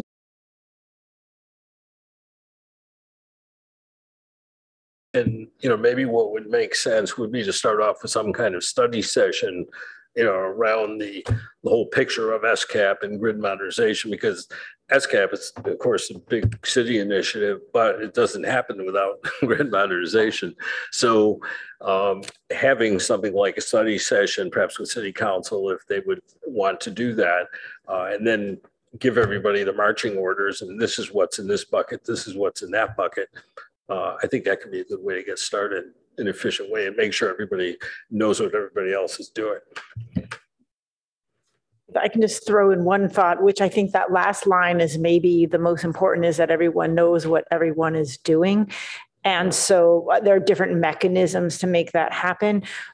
In the past, I think we had UAC members who attended SCAP subcommittee meetings, and that changed when we had the changeover in city council, and maybe that's something else to consider. Or sometimes attend or something. But I think what we're hearing and feeling is that there's not enough of a full circle communication. It's really both directions. It's what's SCAP thinking, is what we can help guide them, and that should inform them for future. And I appreciate that. Vice Director Abendschein knows a lot of that. And so he's certainly, the linchpin who can bring that information back and forth, but it's helpful for us to know that. And I would hope that we can also be of help to the SCAP and City Council. And did you have something to add to that? Yeah, thanks. I think the questions from the commissioners, I think, are right on point in terms of the evaluation of the grid upgrade and where we have to go beyond that.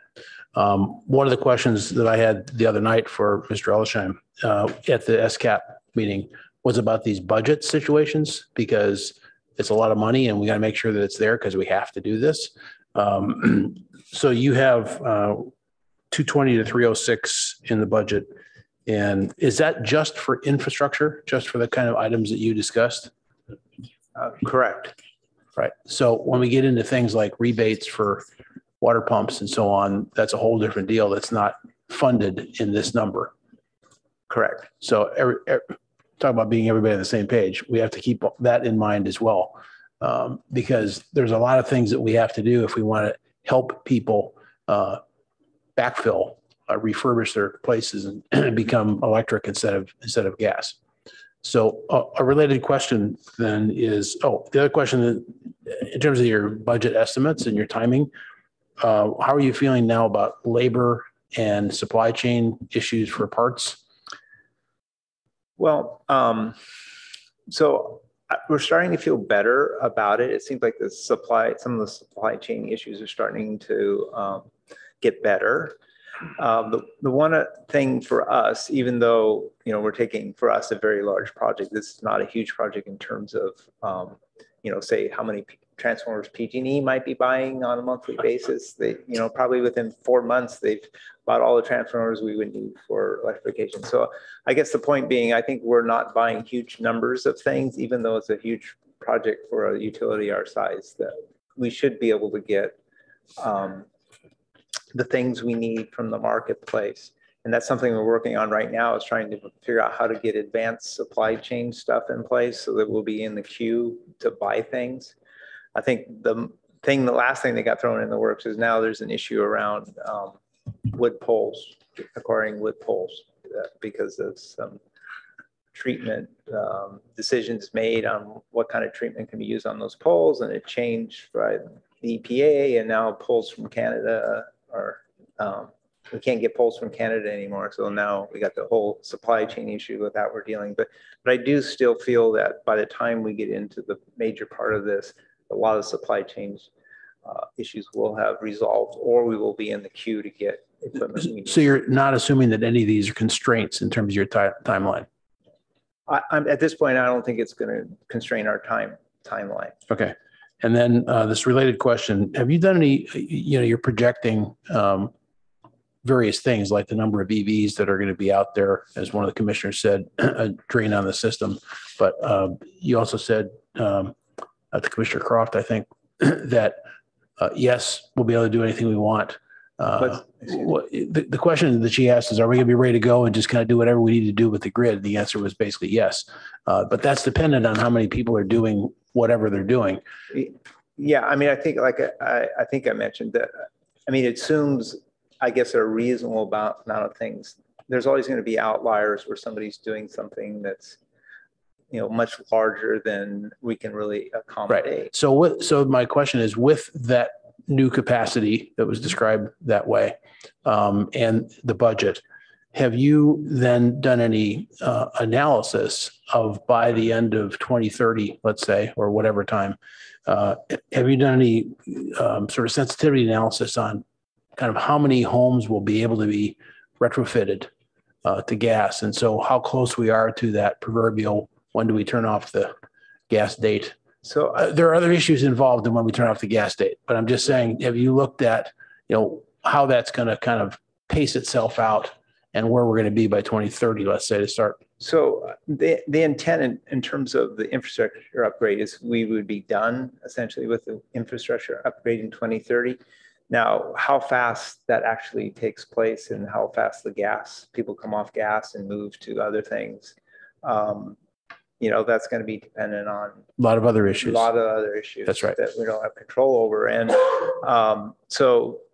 we're really sort of approaching this in the way that we don't want to be the limiting factor for people making decisions on whether they can upgrade now or they got some impediment to upgrading. So the intent of this is to get it so essentially, hopefully, everybody can do, I'll just say a reasonable upgrade where everything can be electric in the home, but it's not going to accommodate, somebody that wants 40 kW of solar panels on their roof. Yeah, sure. Okay, yeah. Great, thanks. Commissioner Croft? Thanks. Yeah. I actually I kind of wanted to, I have some specific questions and just a general comment, but the question I asked before about that pilot project and when it's done, that neighborhood is free to go. As I look at the Gantt chart, can I assume that kind of that just follows throughout these other projects? So for example, you're going on to upgrading the overhead systems, and that would be done neighborhood by neighborhood, where once it was done, that neighborhood was free to go also? Correct. So, okay. And then I guess, I just would like to echo the comments that I'd love to see a plan because that does feel to me like, has the city chosen neighborhoods? I don't know if that's something the city would be willing to share, but a question I have is just how does the city educate me on how does the city manage the plan? Do you guys have a written plan that these slides are derived out of? And then I'm assuming there's new dynamic information all the time. For example, you're doing this technology assessment that's going to, you're going to have to change the plan based on what you learned. So I'm curious what kind of planning is done on an ongoing basis that the city uses to determine the work, and can we see those? So, there is not a detailed plan neighborhood by neighborhood at this point. The study we did is to essentially look at the whole system, and we divided it up into what we think were workable sections, a workable number of homes that can be done. But when we actually go out to pick these neighborhoods, some of them, like we mentioned, it's 4 kV. We're going to do that first because we need primary capacity there as well, and we have to convert it to 12 kV to get it. So those will probably be early, but a lot of this is conceptual right now. We also are having to coordinate with the fiber to the home project as well. We don't want to be coming into a neighborhood where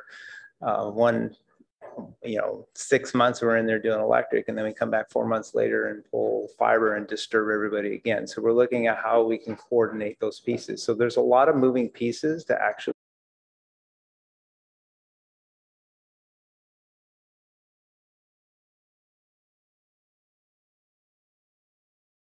what order we go in, but that's something we're just beginning to work on how we're going to do that. We're sort of jumping into this pilot project to get started and learn from that, and that will inform us a little bit when we create the rest of the plan for the city.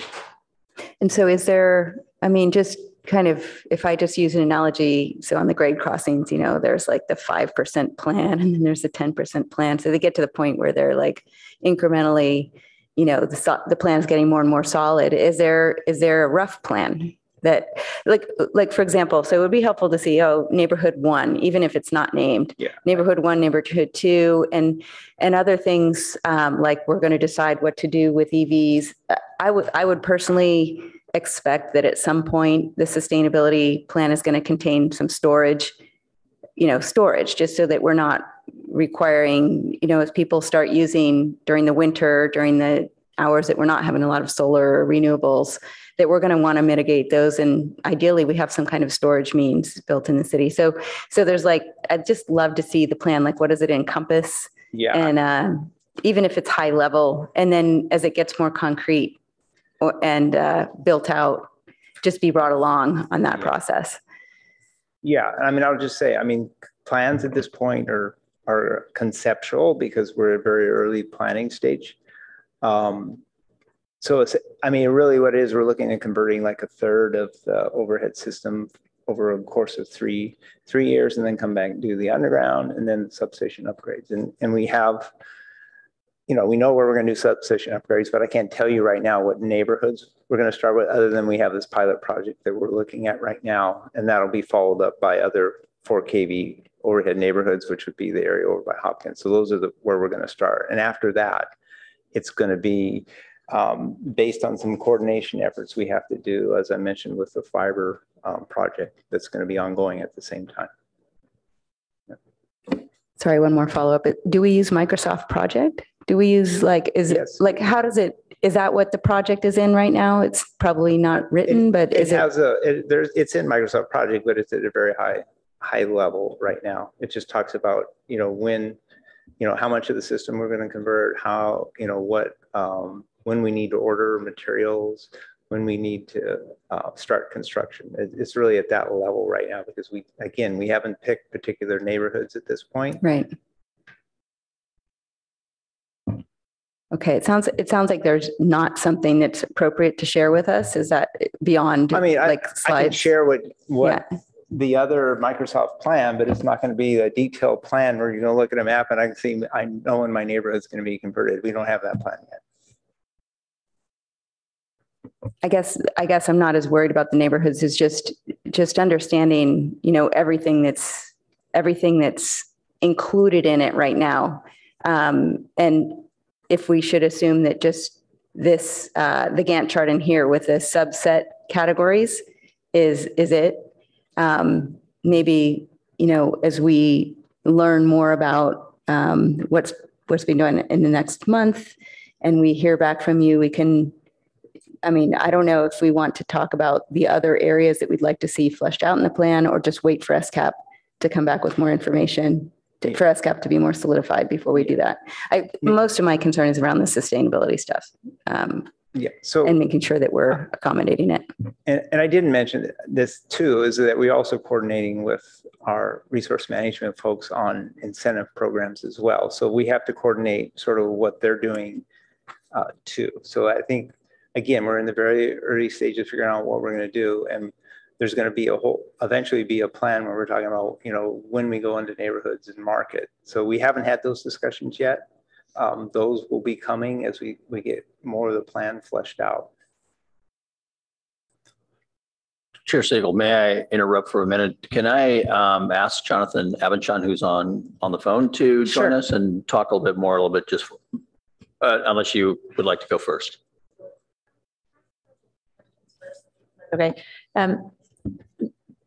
It seems like this was primarily residentially focused. Is that correct? Correct. Is there a separate plan for commercially focused or municipally focused loads? From infrastructure? Exactly. Yeah, so we are not expecting a lot of issues in the most of the commercial sector with these infrastructure upgrades. There may be some in the smaller commercial, but most of the larger buildings and things, we're not expecting a huge impact. The biggest that we may see is electric vehicle charging, maybe mass electric vehicle charging in the business park. But in general, we have plenty of transformer capacity there to cover those. They may have to install a transformer, but there's enough capacity in the network to handle that. And then did I also catch it correctly that it seems like most of our issues are at sort of the far nodes of the system. They're not in the system writ large right now. Yeah, so the backbone portion of the system, which is it's the 4 and the 12 kV, that's in good shape. I mean, there's a few places where we're going to have to do some work, but we're not seeing a massive amount of work needed on the primary portion of the system. It's mainly just in the secondary network, which is the 120, 240 that comes in your home. That's where most of the work is. Okay.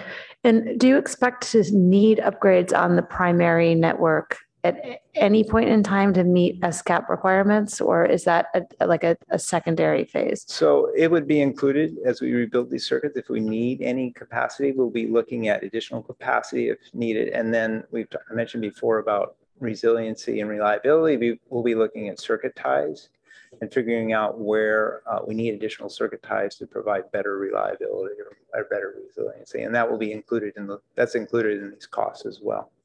Oh, okay. So those upgrades are already included in these costs. Okay, great. Thank you. Jonathan, are you there? Yeah. I'm here. Thanks.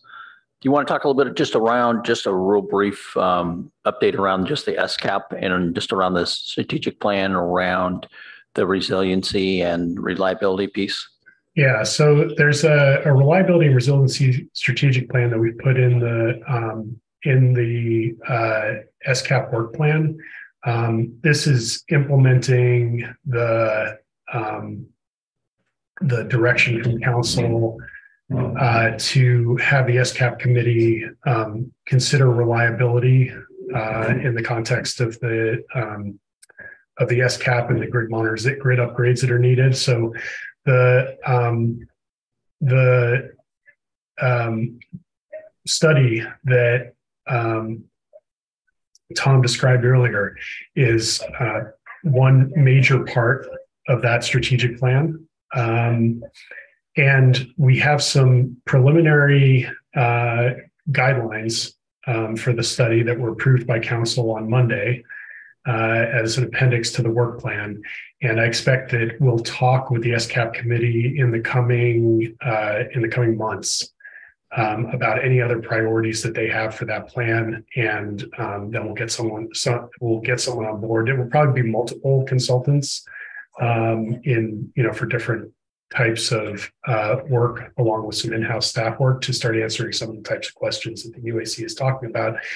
And as Dean said, we'll have some conversations with Brad Eggleston, who is the executive lead on the SCAP overall, to talk about the connections between the SCAP committee's work and then the UAC's work, because I know that there's a lot of interest in all the different dimensions of new technologies and their impacts and benefits and opportunities for the grid.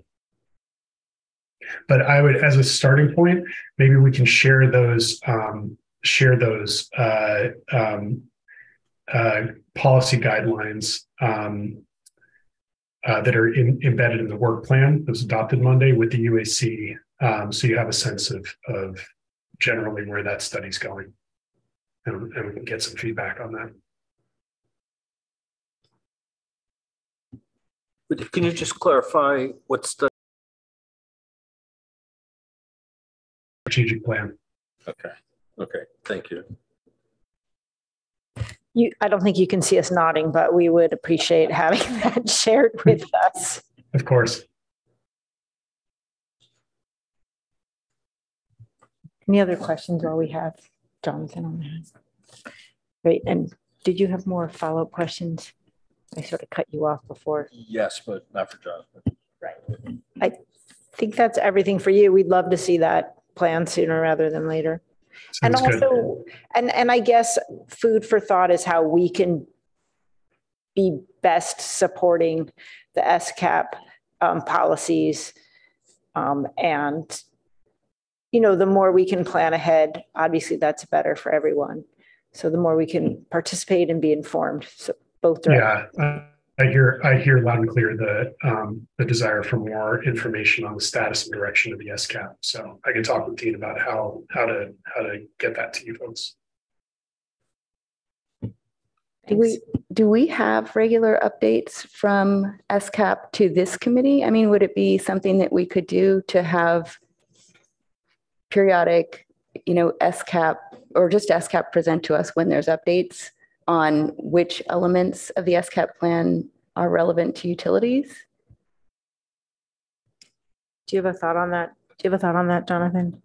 Yeah, I'd be willing to come with a regular update on SCAP, with SCAP status updates. Just to be clear, though, that would be welcome. But I think there was a sense before you got on the meeting that there was a request for more detail about the grid modernization plan. Right, and I'll defer to Tom Marshall. I think Tom spoke to some of those questions, and I'll defer to Tom Marshall on that. Okay. Question? Well, I mean, this is the second time you've been in front of us on this plan, and we haven't seen anything except for your presentation. And I think that's where maybe some of the concern, frustration, I don't want to put words in commissioners' mouths, but interest to see something. If the hesitancy is around customers starting to worry whether they're getting the attention they think they deserve and in what time, I don't think we're asking for that. I don't think anyone's right now thinking about that level of granularity, but just that comfort and understanding of what needs to be done, how we're going to get to where we need to get to. Is that a fair? Right. I mean, to me, it's simply our role as advisory is to advise city council, and I don't feel comfortable being able to do that with the level of information that we have. I guess I'm kind of lost in the conversation at this point because I'm not really clear on what you're asking for this plan. I mean, it's an operational plan that all the lines need to be upgraded at this period of time. It's going to be transformers that are going to be going into neighbors' backyards, to the front yards. New transformers are going to have to be put in larger sizes, or we're going to have to replace some of these other, we're going to have to add transformers in neighborhoods. And I guess the thing is that, as Tom mentioned, is that, the idea was that we need to start with the 4 kV system, as he mentioned in length here tonight, that that's where we needed to start. And we need to look at some upgrades in our substations. And then, but the entire system is going to have to be touched on the secondary side, not so much on the primary side, but as mentioned, Tom mentioned that we'll be looking at that if we need to increase size of wire or whatever needs to be done at that pole side at that period of time. And so I guess, how do I put that into a plan to give to you that you will be satisfied? I mean, I think the thing is that, even though that we talked about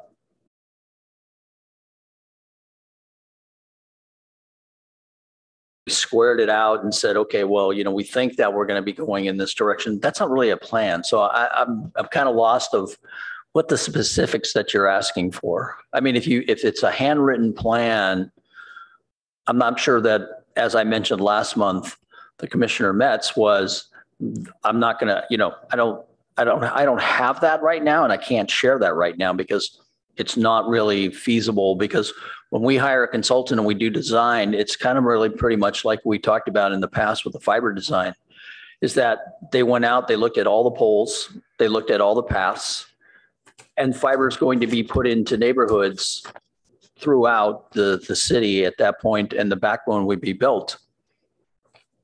And, we didn't really share what that plan looked like or where we're going to start or what poles are going to be touched. So I guess maybe it's just my mind, but I'm just being so narrow-minded on this that I'm trying to understand what you're asking for. And if it's some detailed report that's telling you more than what our presentation was tonight or last time, it's going to be a pretty short report. Okay. I think, at least for me, the discussion tonight, and I guess the last time, was about growing capacity on the grid. And if you're saying that that's the only issue there is to grid modernization, write that down and say that. From my own background, I don't think that's the case. And Commissioner Phillips, for example, asked, will the grid enable EV charging, for example? So I think this is a very long-term plan, and it's a lot of money. So I think it needs to address issues like that and take a position that, demand management's not going to happen, or it's going to happen, and here's what we're doing about it. And EV charging, bidirectional EV charging, is not going to be a factor for X years. And when it is a factor, here's what we're going to do about it, and so on.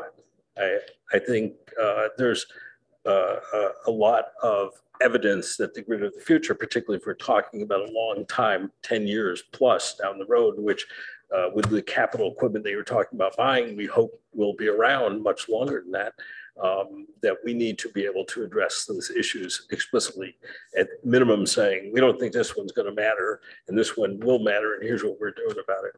So I think, at least that, for me personally, that's what we're asking. Our responsibility is to advise City Council. And I just feel if I'm asked by City Council, okay, what's grid modernization doing about EV charging in 2035? I wouldn't be able to give them an answer. So I think we should be able to. I think we should be able to say, don't worry, it's not important, or it is important and they've thought about it and here's what they're doing about it.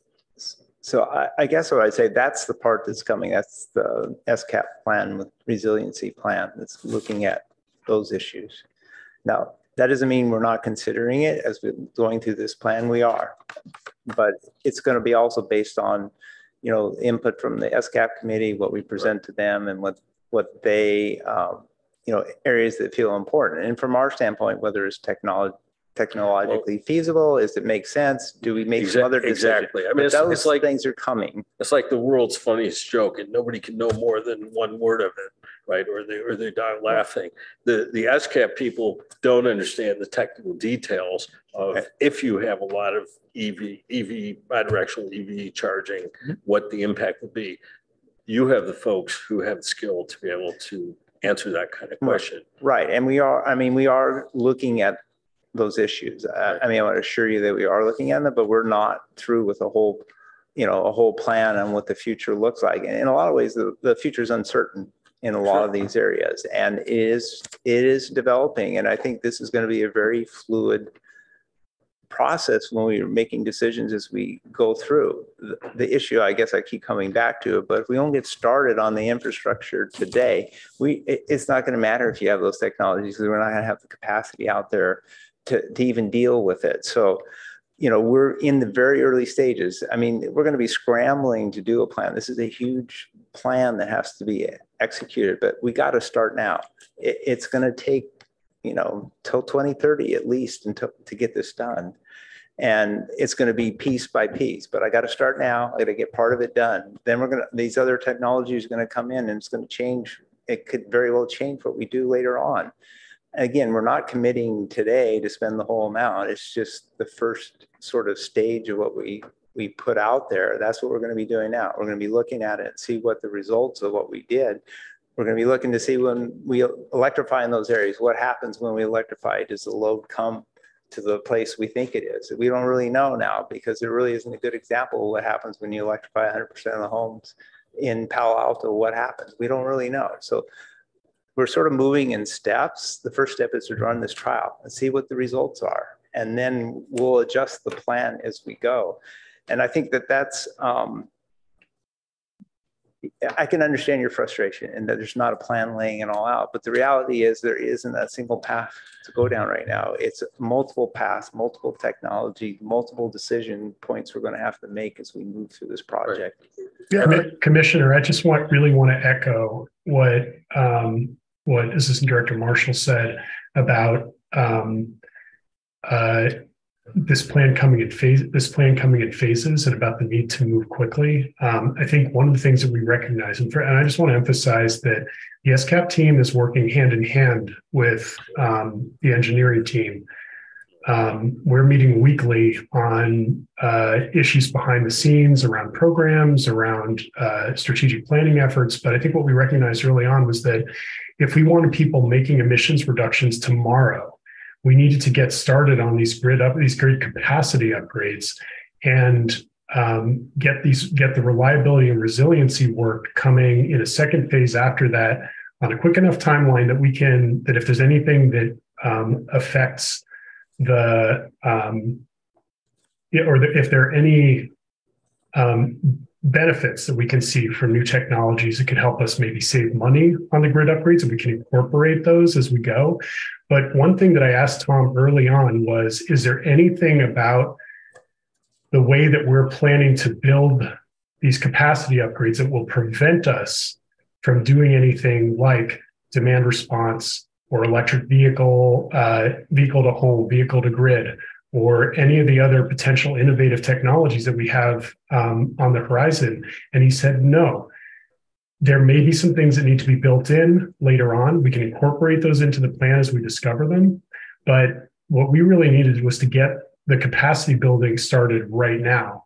And I think that this plan really effectively accomplishes that. And we will follow close behind with the reliability and resiliency plan, which will address a lot of the things that you're concerned about. Yeah, I guess, I'm sorry. Yeah. I guess, there's a huge gulf between, and I don't think anybody wants a detailed plan or you to be taking your time right now doing a detailed plan in the faces. As you said, the future is uncertain. But there is a big difference between seeing something that says, we're going to plan for 6 kilowatt per house, and here's some, and a lot of what you've told me has given me faith that this is going to happen. But even some of the things you said, we're going to do this, and we're looking to see what happens, and then we'll do potentially something else. Yes, I believe that upgrading the grid is a no-brainer to the level here. Is it enough? I'm not convinced because I just haven't seen it behind it, and that would make me feel much better.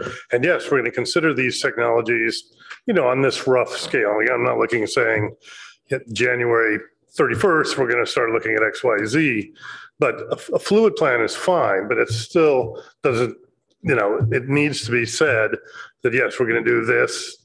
We're going to commit to this, and we feel this is entirely robust to whatever SCAP may come up with, to whatever technologies maybe there in the future. This we can put off because the technology is changing. We don't need to do it, and we want to get started right now.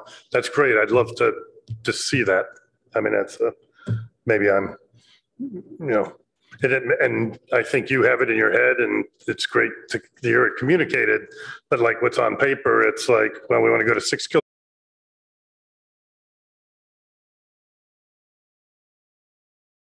And it's going to cost between 226 million and 305. There's, a lot of distance between that and a overly detailed plan, which I don't think anybody wants. I wouldn't want you to waste your time doing it for all the reasons you've described. So just again, thank you.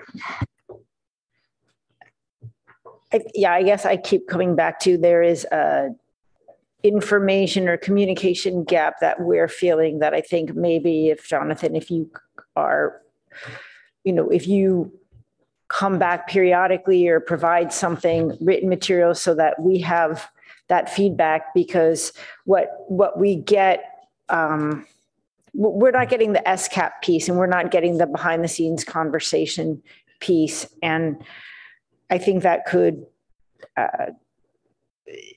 help us help in the whole process, right? I mean, our job is to be advisory, but if we don't have the foundation of what we're advising on, it's very hard to provide well-informed feedback.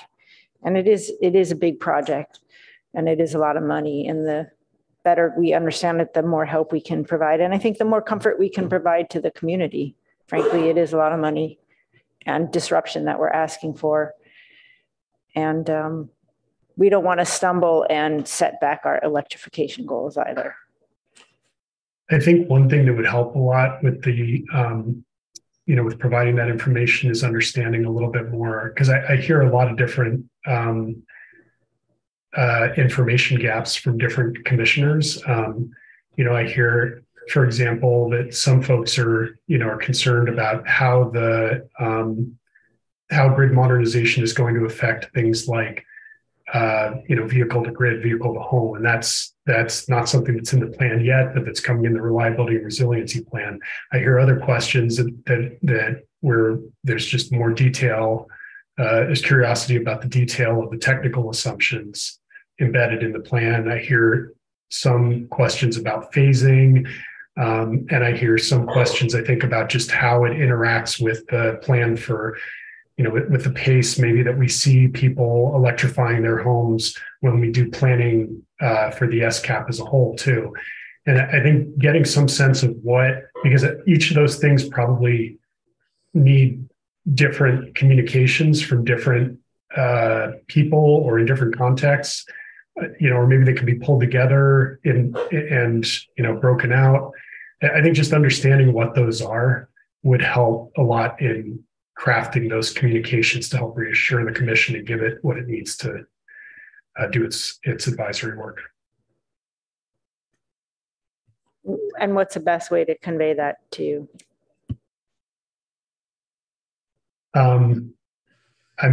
So I think we can try to distill some of the things that we've heard so far, but having some really concrete asks, concrete and specific asks, maybe by email from those commissioners who have specific questions would be really helpful. And okay. I'm sorry to put extra work on your plate, but I think we're all, this is a really far-ranging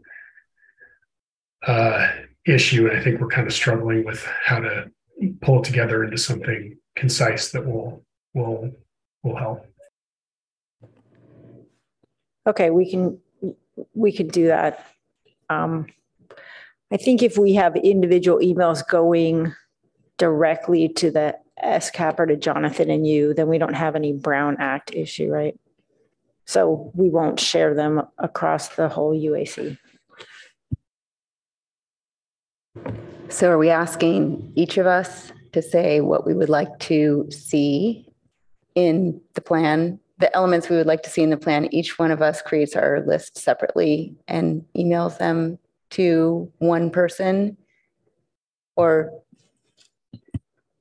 Yeah, that's fine. You can send them all to me if you'd like. And then Jonathan and Tom and I can, review those and then see what's going on. And then, like I said, also too, is I'll get Brad Eggleston involved as well on what parts and or what we need to pull from a utilities perspective. There's no obligation. I mean, yeah, you're right. Commissioner Forcell? No.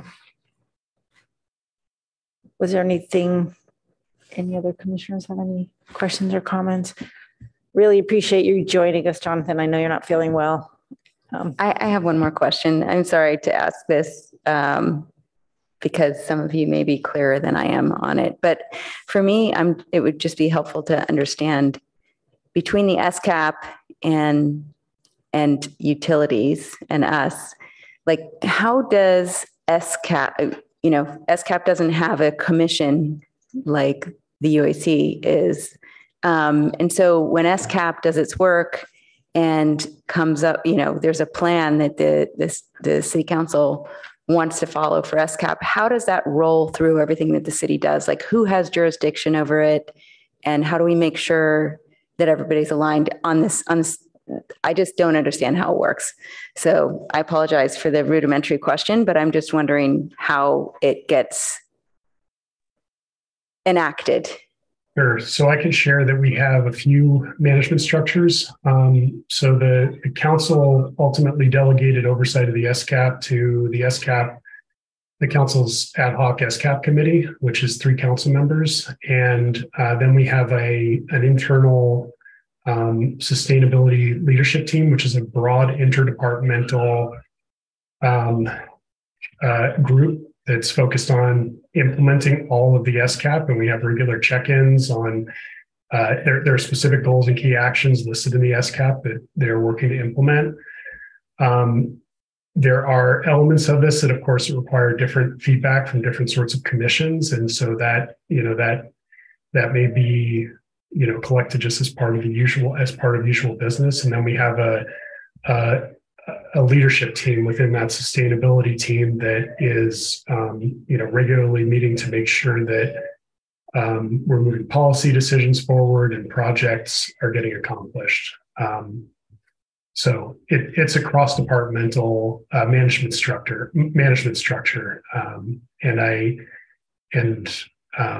I think maybe some additional updates to this commission, because this commission is so heavily focused on utilities, which is so heavily focused on the really large scale vehicle and building decarbonization elements of the SCAP, which are, 2 of many elements of the SCAP. I think having some regular updates to this commission would maybe help give some context and help with that understanding. But then to translate that to utilities, does the SCAP plan essentially become a requirement for the utilities? So grid modernization, for example, would expand, the project itself would expand to incorporate other elements that the SCAP defined as a goal. So it's a kind of like it becomes a framework that the utilities department has to implement? Well, yes, but the utilities department is part of crafting the plan and proposal to council in the first place. So it's city policy, and so it's a collection of citywide commitments. But these citywide commitments were crafted as something that we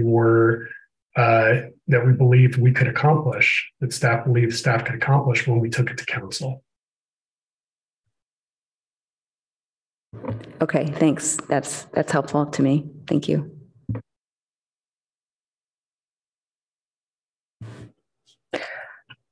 I have a much more mundane question. Going, very narrow. When the trial project that's going on now, that's already begun, right? Correct. And I would love to know what we learned, what were surprises, what went more smoothly, less smoothly, whatever. And then I don't.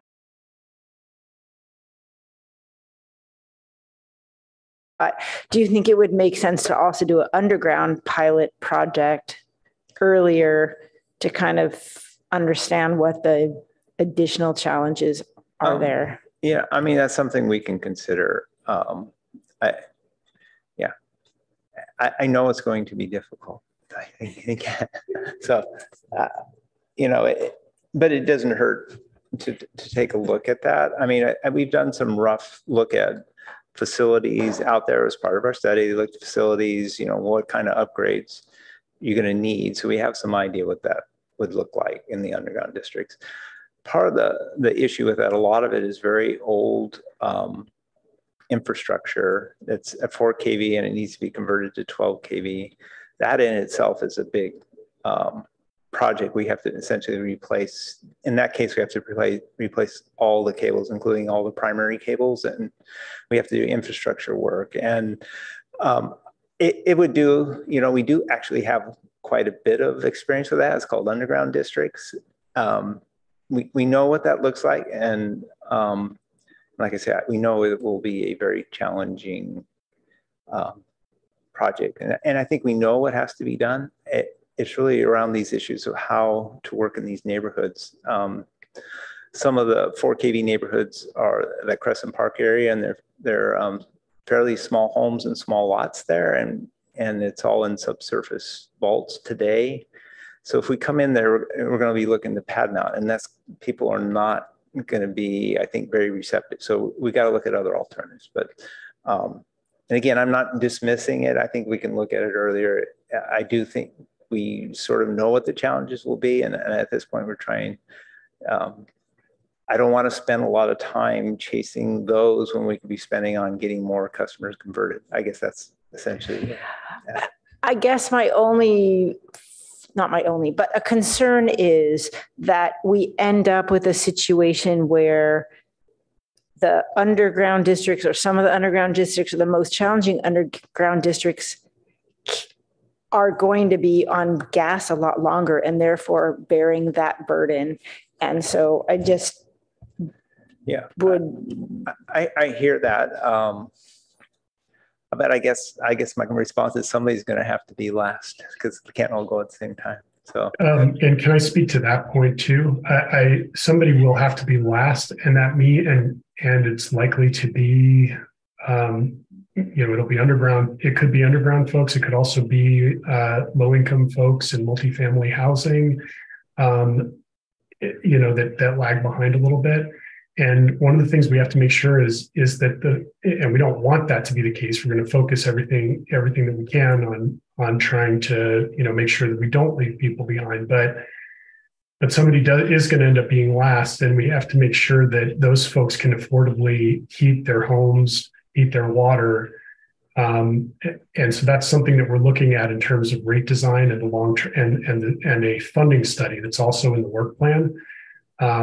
There's going to have to be some money set aside for some amount of affordable heating or something in rate design. We can't just let the gas rates expand uncontrollably for those last few people. And that's what Dean was talking about when he talked about, there possibly needed to be some kind of a transfer between utilities or some combination of the gas and electric, of the energy utility funds in some way. These are just early ideas. There may be other approaches that work, but we're going to have to explore those things as well, so that those folks aren't burdened. Okay, thanks. I think we've, thank you, Mr. Marshall. Appreciate your time. And Jonathan, thank you as well. We will turn to any commissioner comments and reports from meetings and events, if anyone has any. Oh, yes, Commissioner Purcell.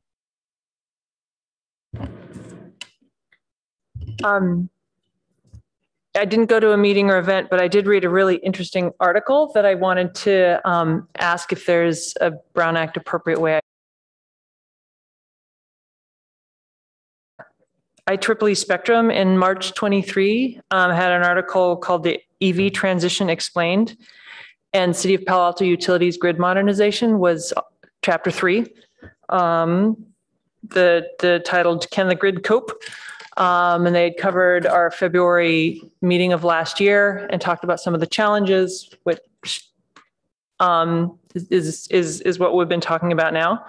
So I highly recommend it. And Can the Grid Cope was like one of 14, I'm making that number up, on the order of 14 obstacles to an EV transition. So I just thought it was really interesting, lengthy reading if there are commissioners that are interested. And maybe I can email it to Tabitha and you can forward it out to the UAC so we don't inadvertently engage in an email discussion. I would second that. I read the article. I read it as well. It was extremely enlightening. I found it very enlightening. Thank you. And any topics for future meetings that's not already on the list?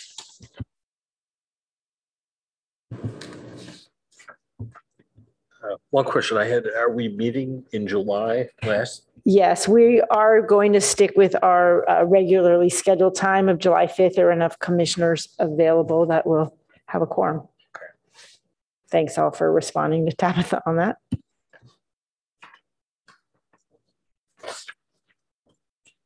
Okay, do I have a motion to adjourn? Sorry, Chair Siegel. So one of the things that I've challenged the rest of the staff that, some of these, I know that you've been waiting patiently on some of these items that when we talked about this 5-year look back on our projects on the electric and water and gas, as well as some of the water quality issues.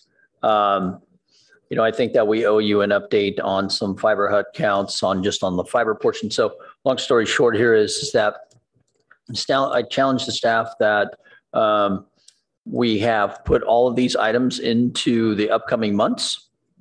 And the challenge is that we will take the ones that have been on here for quite some time, and we'll have all the reports and the presentations done by the end of the year. So that's my goal, and to try to get some of this off that you've been very kind of waiting on some of this updates for quite some time in some of these. Wow, that's great. Thank you. Shall we move to adjourn? Move to adjourn. Second. All in favor, wave your hand. Thank you, everyone. See you July 5th.